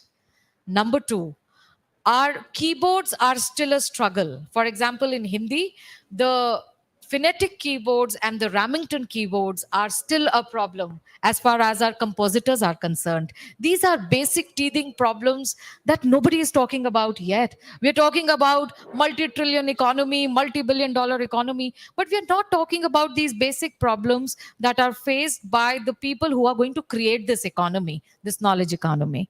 So it's high time that, and really, it won't take much from the government, from the authority, to come out with solutions for these problems. And once these solutions are there, trust me, there is immense amount of knowledge that is right in front of us that would be digitized, that would be made available for generations, that would be made available even for overseas readership. Now, just the last point about how to access these resources. We all were there at the World Book Fair. Most of you were also there at the World Book Fair. Some were there on the other side of the counter. Some were there on this side of the counter. And we faced massive crisis as far as our payments were concerned. The digital economy needs to have a reality check from bottoms up. No network was working. And this is right in the middle of the heart of the city, Pragati Maidan, where we did not have any network. Our readers, dedicated citizens of this country, they had their Paytms, UPI, whatever sorted, but they had to leave the book on the counter, and we experienced minimum 10 to 15% of loss of sales. Sales is still, I think we will make up because the readers are very Amazon and Flipkart and other website resources savvy. They will anyways buy the book anywhere. But the problem is, are we really having a reality check on what is happening in digital India? This seriously needs some kind of thorough thorough revision. And I'm sure India technology का देखिए एक स्वभाव है, वो ये है कि जैसे ही टेक्नोलॉजी आएगी वो उसका विस्तार होगा ही होगा. टेक्नोलॉजी कभी नहीं रुकी. It's a Fisher experiment bona fide. You cannot stop technology. So once the technology is there, once ebooks are there, once audiobooks are there, once hybrid books are there, we are ready to move. We are ready to run. We are ready to run a marathon. But the problem is the road ready? The road is not ready.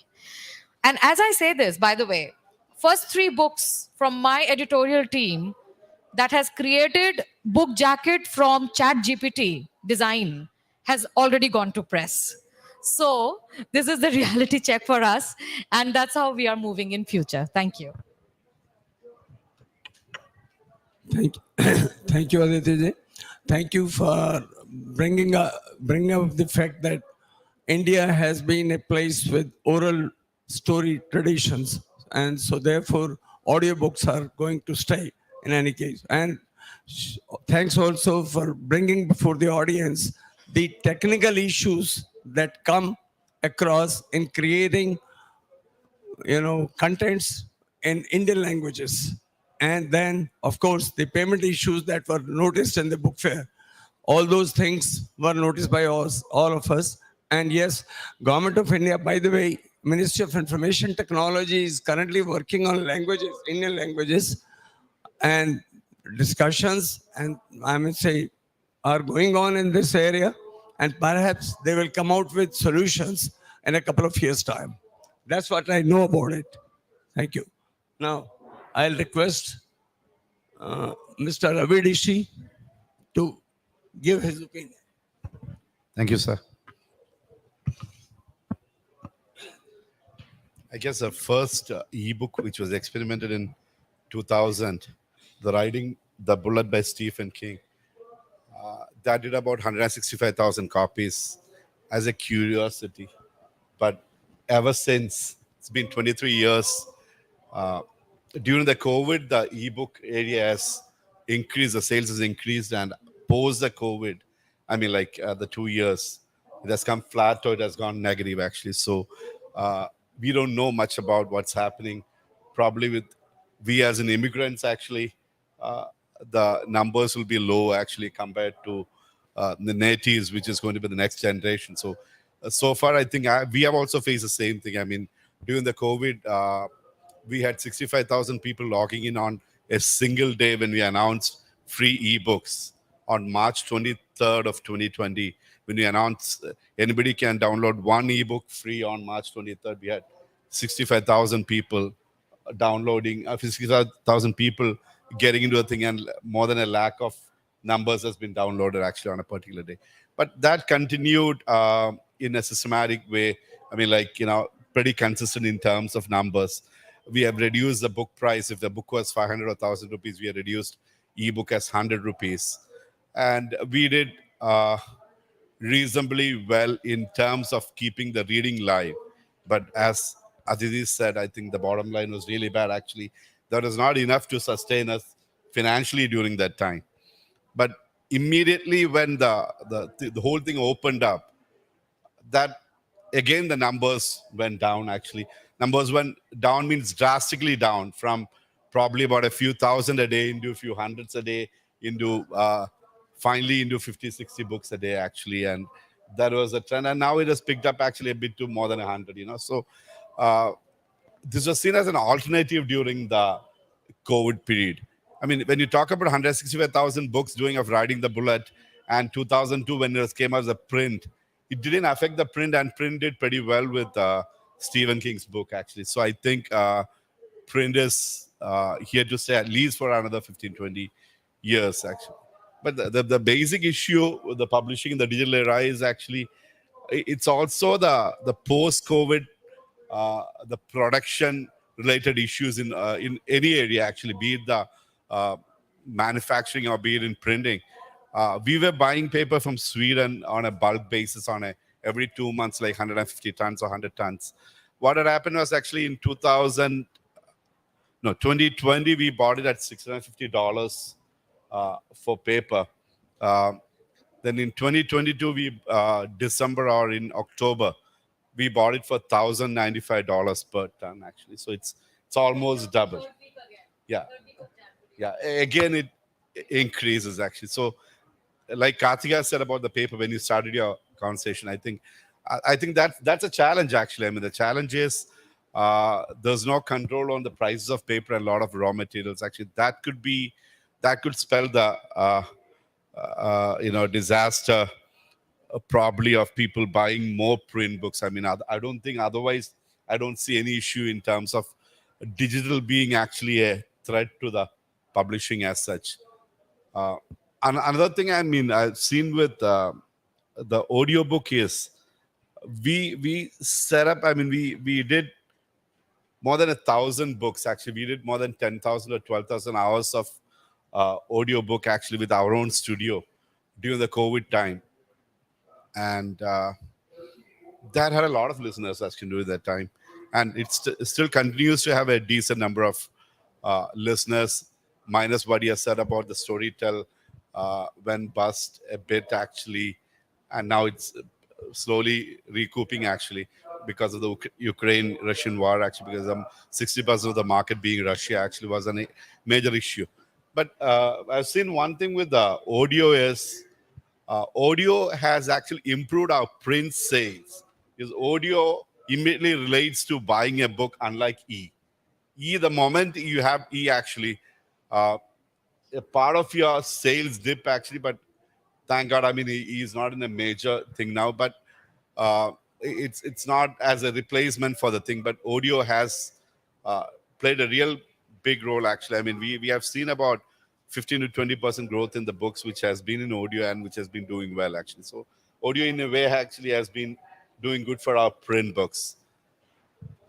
I mean, these are some of the areas, actually. And another thing we have started is a podcast. You are also mentioning the podcast, actually. Podcast, we are doing it as a part of promoting the book, because there's less and less space in newspapers and other media areas, actually, where you have book reviews or people talking about the books, actually. So we thought like the Cuckoo FM or others, actually, we promote the books, actually, through podcast and through readers forum in the Instas or I mean in the social media and other stuff. So these are some of the thoughts, actually, on the digital front, what we are facing and otherwise. But be it technology or the print book, I mean, I think the real issue India facing is something else, actually. We don't have a culture of reading, actually, and nobody has taken major effort in promoting reading culture in India. I mean, we were talking about France, actually, earlier. I mean, they have I think they have the netbook agreement, or only the UK had the netbook agreement, right? You can't discount the books, actually, for a year in France. And UK earlier had a netbook agreement. And Germany also has areas where they promote independent publishers. And all these European countries have a bibliodiversity kind of contract within, actually. So you get a lot of books actually being, local content also gets promoted, actually. But we don't have any of that. I think that could be the reason. Second is actually Europe has a culture of promoting reading as a part of the school curriculum, the system.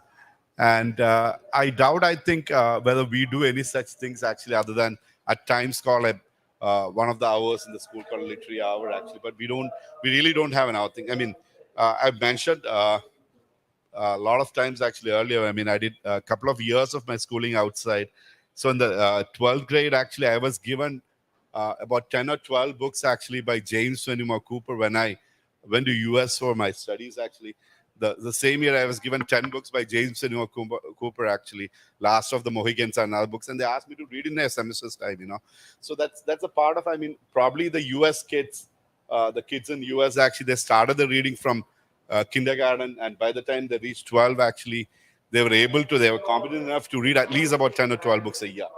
So these kind of culture also helps actually. It's publishing in digital world or not, actually we don't have the culture of reading actually. So that also needs to be sort of done through, what do you call it, a book policy or something to do with reading being more democratic, reading being a lot of local libraries have to come. Where I come from, I mean, libraries are still active. I mean, it's not as active as it used to be, but there's about 8 reading rooms or libraries per panchayat actually. So I mean, that was done about, God knows, about 75 years back or 60 years back. So that also probably have helped actually the reading. So be it digital or the print, I think that's one of the main things we need is actually the center as well as the state governments to look into making reading as a culture. So I mean, it could be digital or it could be print, but that will have to. I mean, the only thing is actually, that's being decided actually once a culture of reading happens. I don't think we even have even 0.25% or even 0.1% of India reading books actually. If they were reading books, actually our numbers would have been in Hindi, it wouldn't have been in 500, it would have been 50,000 or 5 million copies actually. Or in Malayalam, it would have been almost at least about 50,000 or 100,000 copies. So if you look at India's academic world, actually it's 0.22 cent per student is actually, I mean, in dollar terms, actually, somebody was saying in the CEO meeting actually at the NBD book fair, 0.22 cents which we are spending per person in India for academic and textbooks. Whereas in India, I don't think we even spend 10 rupees or 5 rupees per person actually for general and trade book or fiction or other kind of books. I think that is the key actually. Before, when we talk about the digital and the publishing, I think that the key thing is how do we make our people read actually? How do we make the Indian reads actually? I mean, your attention span is one issue. Second is actually we don't have the culture. And third is actually we don't read the book out to the interiors or the rural of India, the suburb of India. So that's something which we need to address before we address other things actually. I mean, we say that internet can probably penetrate reading into most of the interiors, but I'm not sure whether that alone will do actually. But unless we have something like, something which is done from your school days, I think that the next generation is not going to read the kind of numbers as it's being read actually. I mean, probably some of the CBSE schools or some of the other schools promote reading as a part of the thing actually. NBD plays a bit of a role actually, publishing in many languages, but it's only for the people who are interested in reading. But how do you make the others, others to read, and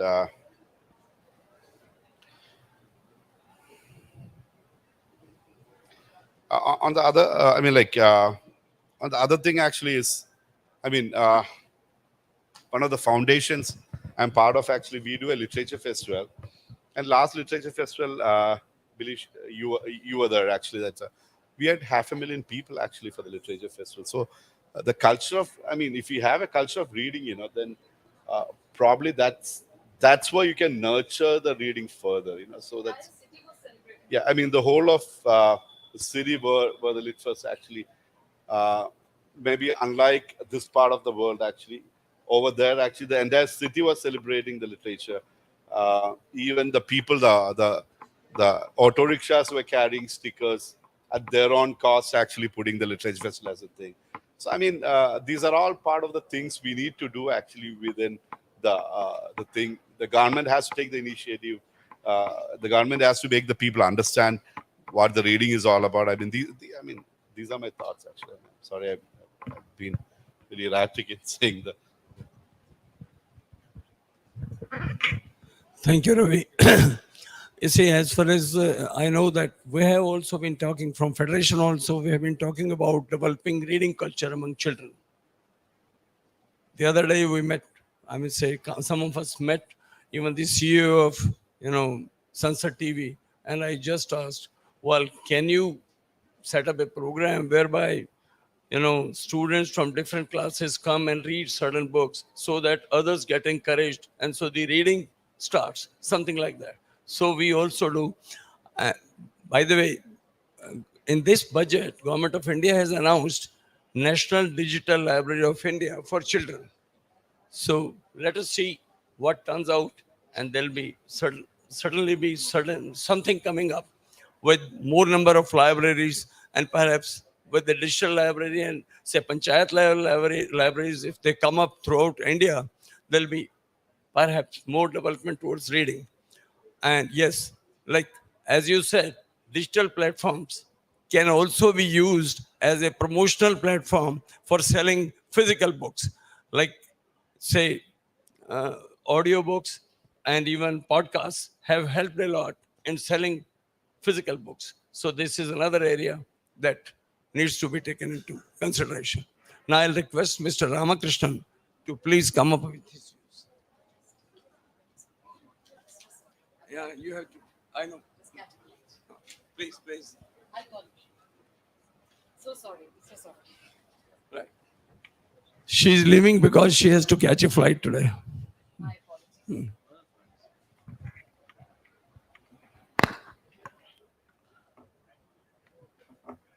Good evening, one and all. I am Ramakrishna, representing Telugu Publication Division from Andhra Pradesh.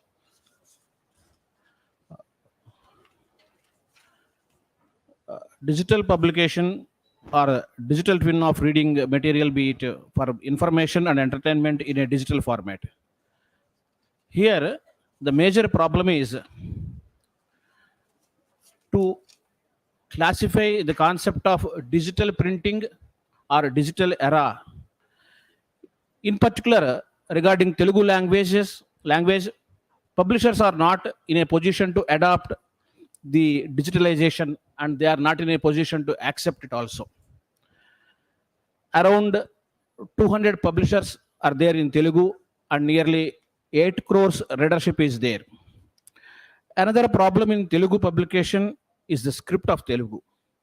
I am not mentioning other aspects of digitalization because already many speakers are discussed earlier. So I am limited my discussion to the Telugu printing subject, Telugu publication division. Here the script of Telugu is more complex than another languages. I think so. It is becoming a great hurdle to move smoothly in digital publication. Hence, more research is to be done in Telugu script to make it suitable for digital publication. As already I mentioned, the outlook of Telugu publishers regarding digitalization is also to be changed. One more thing from reader side is they have to keep in mind that knowledge is to be learned, not to be stolen. The perspective of readers also to be changed in this regard. Digitalization is not only the problem of publishers, it is a problem or a challenge to the readers also. Hence, the attitude of both sections of is to be changed and have to go hand in hand to avail the technological advantages. I am feeling it very sad to quote one real incident here. In Telugu, there was a famous monthly magazine named Telugu Velugu, published from the prestigious institute Eenadu Publication Division. This magazine got a very great appreciation from Telugu people. After some years, the management started publishing the digital version also. Suddenly, one fine day, the management declared that it is going to close the magazine, both in publishing physical and digital platforms. I don't know what the reason. People are not buying the minimum number of hard copies, and not even the digital version also they are not seeing, is not getting the minimum use. This is the reason quoted by the management for the closure of the magazine. This is an astonishing statement. We cannot judge the issue in one side. But here the thing is to be observed that people are not showing interest in digital version. Some sector of people are thinking buying the book will give the real advantages of reading. This is the attitude of the people, which is to be changed. In my view, digital publication and physical publication are two sides of the coin named publication. Both are important and inseparable. But the thing is, publishers and readers have to understand the simple boundary line separating these two sections. Digital publications will never throw the physical publication into darkness and vice versa. Thank you, one and all.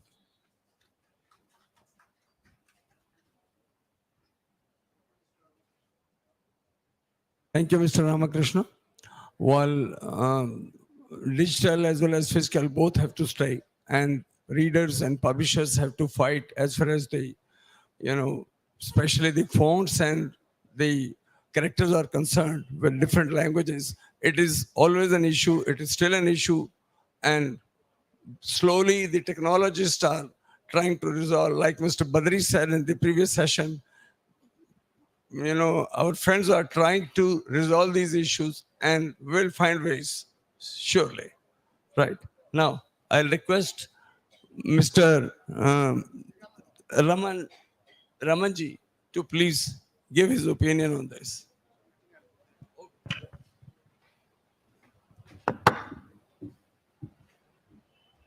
Good afternoon, everybody. If I had any reservations about whether books are selling or not, or people are buying or not, one would have only had to visit Vani Prakashan during the World Book Fair or B-Books during the Calcutta Book Fair to see the number of people who are thronging to buy books. My name is Raman Shrestha, and essentially I come from 22 years of book selling and publishing eventually. And I was overconfident enough to think that it would be an interview format. I was not prepared to talk, but I want to talk about my journey into publishing. The bookshop, Rachna Books, which I represent, was started in 1979. And as a child, I grew up amidst books. Even the logo for our publishing division and the bookshop now represents a figure of one big head and two small heads in front of a book. I wish I had the visuals to show you. But that image was taken from my mother reading to my sister and me. So readers, as they say, are born in the laps of the parents. And we've been lucky to have had that kind of childhood where books were always around.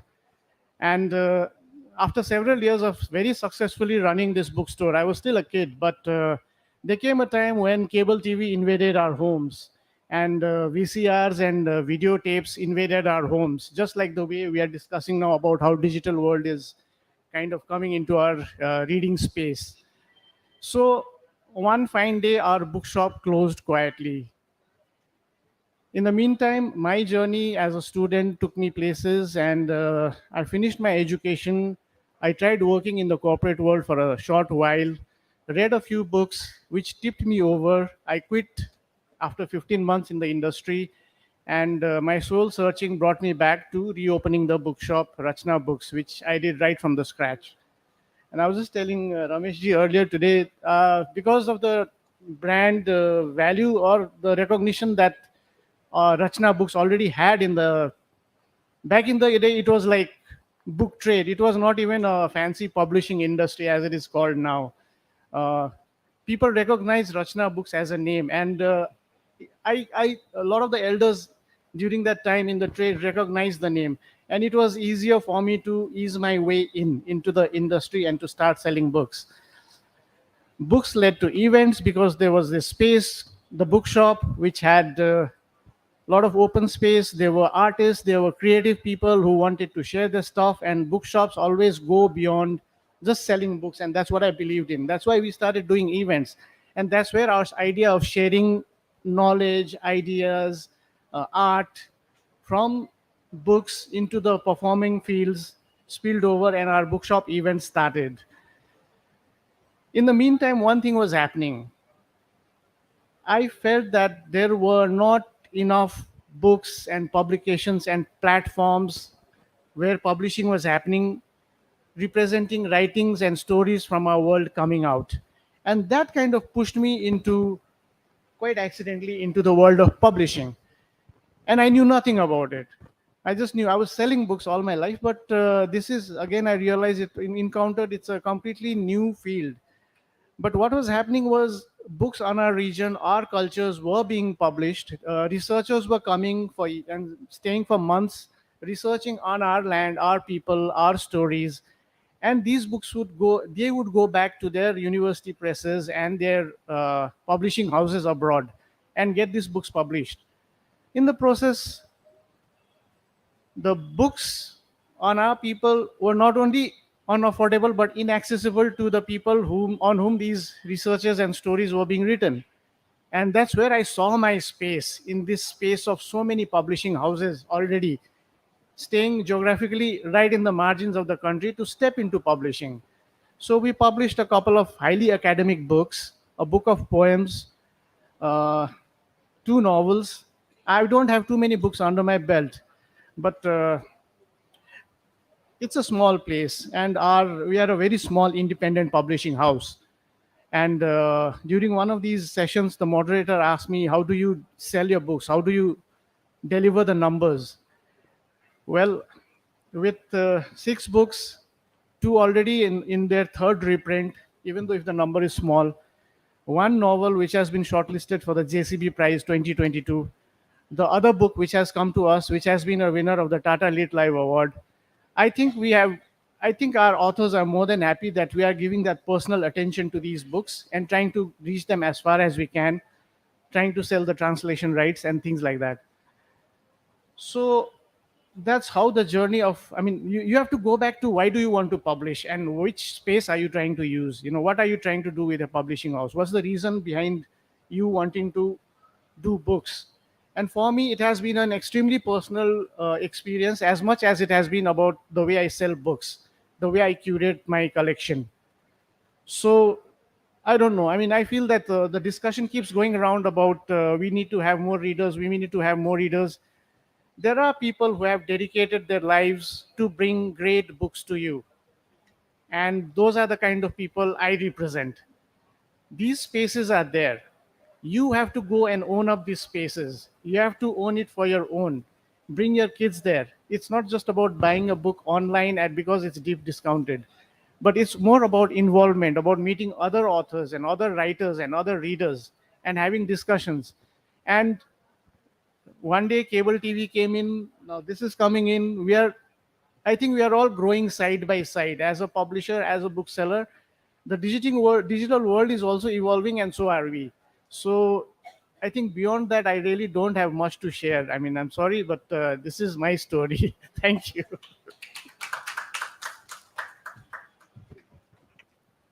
Beautiful story, Raman Shrestha ji.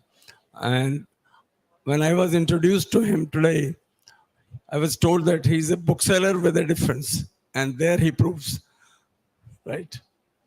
Now I'll request Esha Chatterjee of B Books to present her thoughts to you. I'm the 10th speaker, if we consider the previous panel as well, speaking on the subject. So I don't know whether I have much to add. I feel that we are all united in our issues with physical publishing at this point of time, whether it's paper, whether it's logistics. So I'll speak about how we have adapted, not only as B Books as an independent publisher, but also we are one of the largest Bengali publishers based in Kolkata, and we have bookstores across West Bengal. So I'll speak of how we adjusted to the advent of internet or the digital space.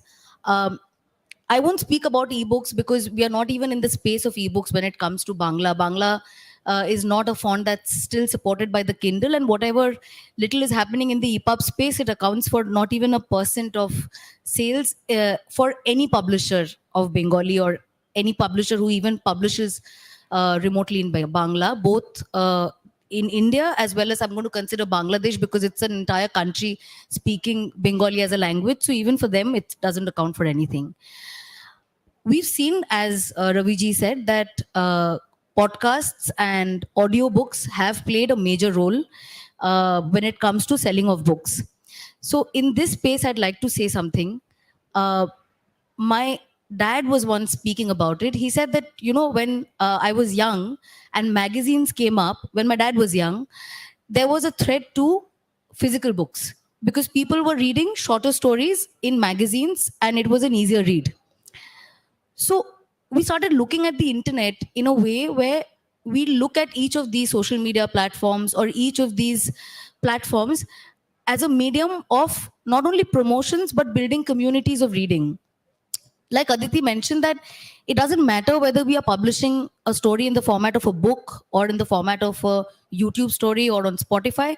What really matters is that we need people to hear our story, listen to our story, have writers write these stories to basically have a literary culture that prevails. Otherwise, it's a dead society. We are a civilization that survives on storytelling, whether it's economic storytelling, whether it's family storytelling, everything that we speak of today is stories.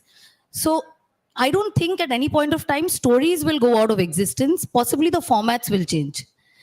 So for us, I can speak about this, that YouTube has almost become a medium to introduce newer authors. YouTube is an audience, is full of listeners who possibly are not avid book buyers or book readers, but they are willing to experiment with new authors where the content is free. So for newer authors, we try and push sale to platforms like Radio Mirchi. Radio Mirchi Sunday Suspense is a huge platform in Bengali with millions of followers and millions of listenership. So we try and introduce these new authors through YouTube. Facebook has almost become like the TV of our homes today, where people are watching all kinds of things. They are watching a sari live, they are watching people discuss podcasts, they are watching possibly snippets of the new movies that are being released. So we are treating that as a platform for masses, for books that are extremely commercial, for authors who are extremely popular and already in the minds of the people. For Instagram, we're looking at Instagram as a community building activity. Twitter, not so much, because Twitter, again, is a platform which has a restriction in number of words. So Bangla as a language is spoken in a lot more number of words than English is. So 140 characters doesn't really support Twitter. Twitter doesn't support Bangla as such. But when it comes to Instagram, it's amazing the kind of book communities and bookstagrammers that have come up, not only in English. English is thriving, but even in Bangla, with posts and reposts and, each Instagrammer commenting on the other's post, saying or quarreling or, opposing their views of the book.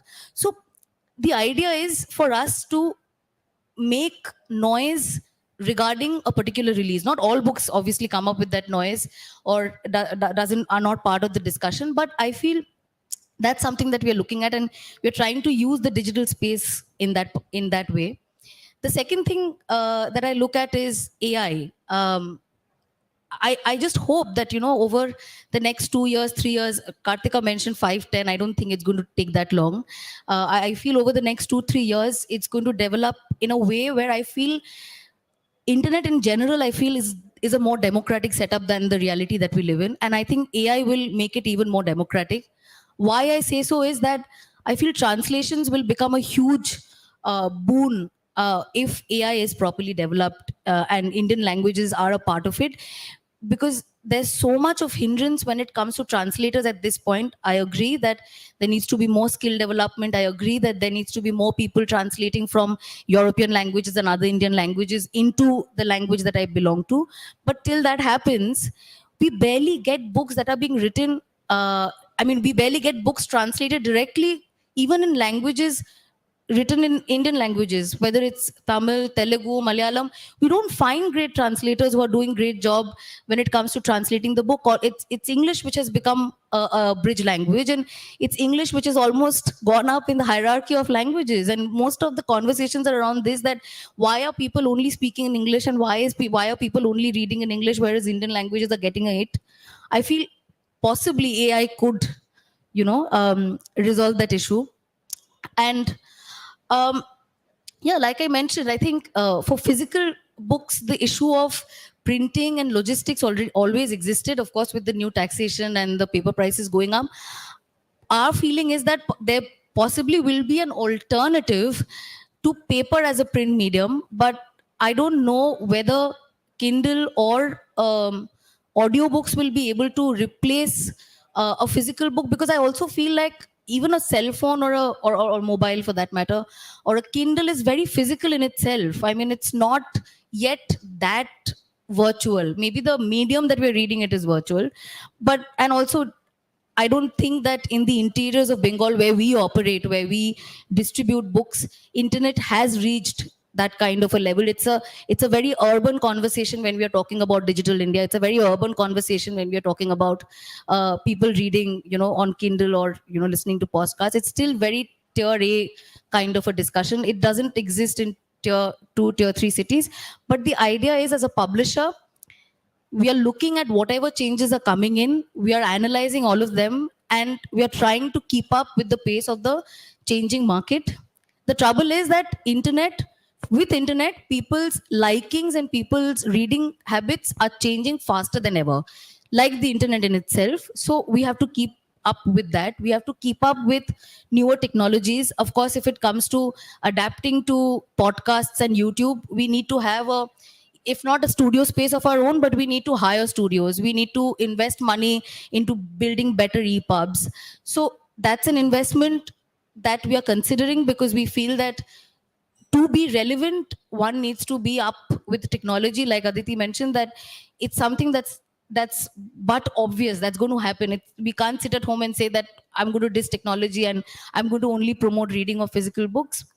We are trying to keep up with the changing habits, and I think with the Kolkata Book Fair, which has just passed, with the numbers that are coming in, especially in Bengali, we are very, very hopeful about it, and the numbers are rising. There has been an increase of almost 21% in sales when it comes from 2020, and a 3% rise in sales when it comes to 21, because 21 gave the sales of both 22 gave the sales of both 21 and 22, because there was no book fair for 1 year.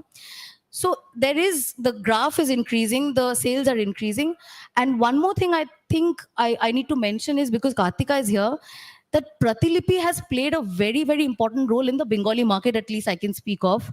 We have had authors who were sitting at home, especially homemakers I can speak of, middle-aged women, writing their stories for free on this platform called Pratilipi. I mean, we were using Pratilipi far before Westland associated with Pratilipi, and I remember speaking to Meenakshi about it, that we had such great storytellers. One of them, her name is Debjani. She's become almost a star writer in this community of digital writing, where she puts out content every week of her struggle with kids and all of that. Very, very, I mean, apparently mundane, but I think very relatable. And they're getting recognition on these platforms. These are getting converted into sales. I feel like Pratilipi editions should be doing well, at least in the regional markets. So it's basically, we're looking at digital converting into physical. And even with YouTubers, we've had that kind of a success in the Bangla market as such. Very popular YouTubers writing crime stories, ghost stories, or very popular YouTubers giving, the daily self-help kind of where they're operating in that space. When we are actually publishing these YouTubers, I think even English has seen a, great conversion of sales as such in that space.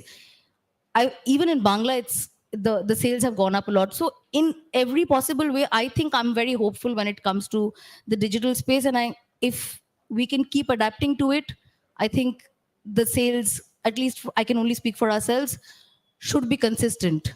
And I don't think there's a lot to worry about.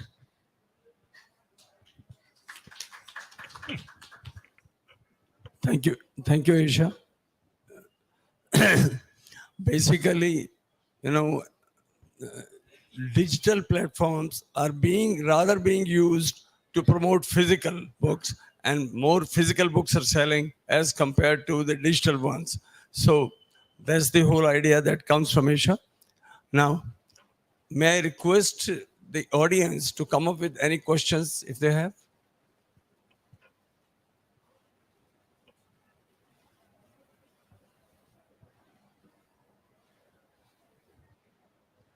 Any questions, please?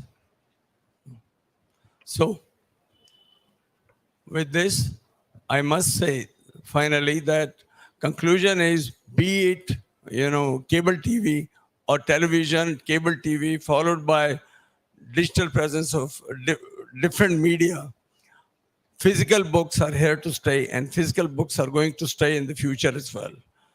And we will make use of, the publishers are proceeding ahead to make use of the digital platforms as much as possible in the best possible manner, so that they are able to present their books in the digital format and thereby gain sales for the physical ones.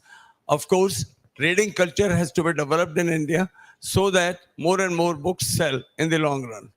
Thank you all for being with us, and thank you panelists for giving such nice presentations. Thank you.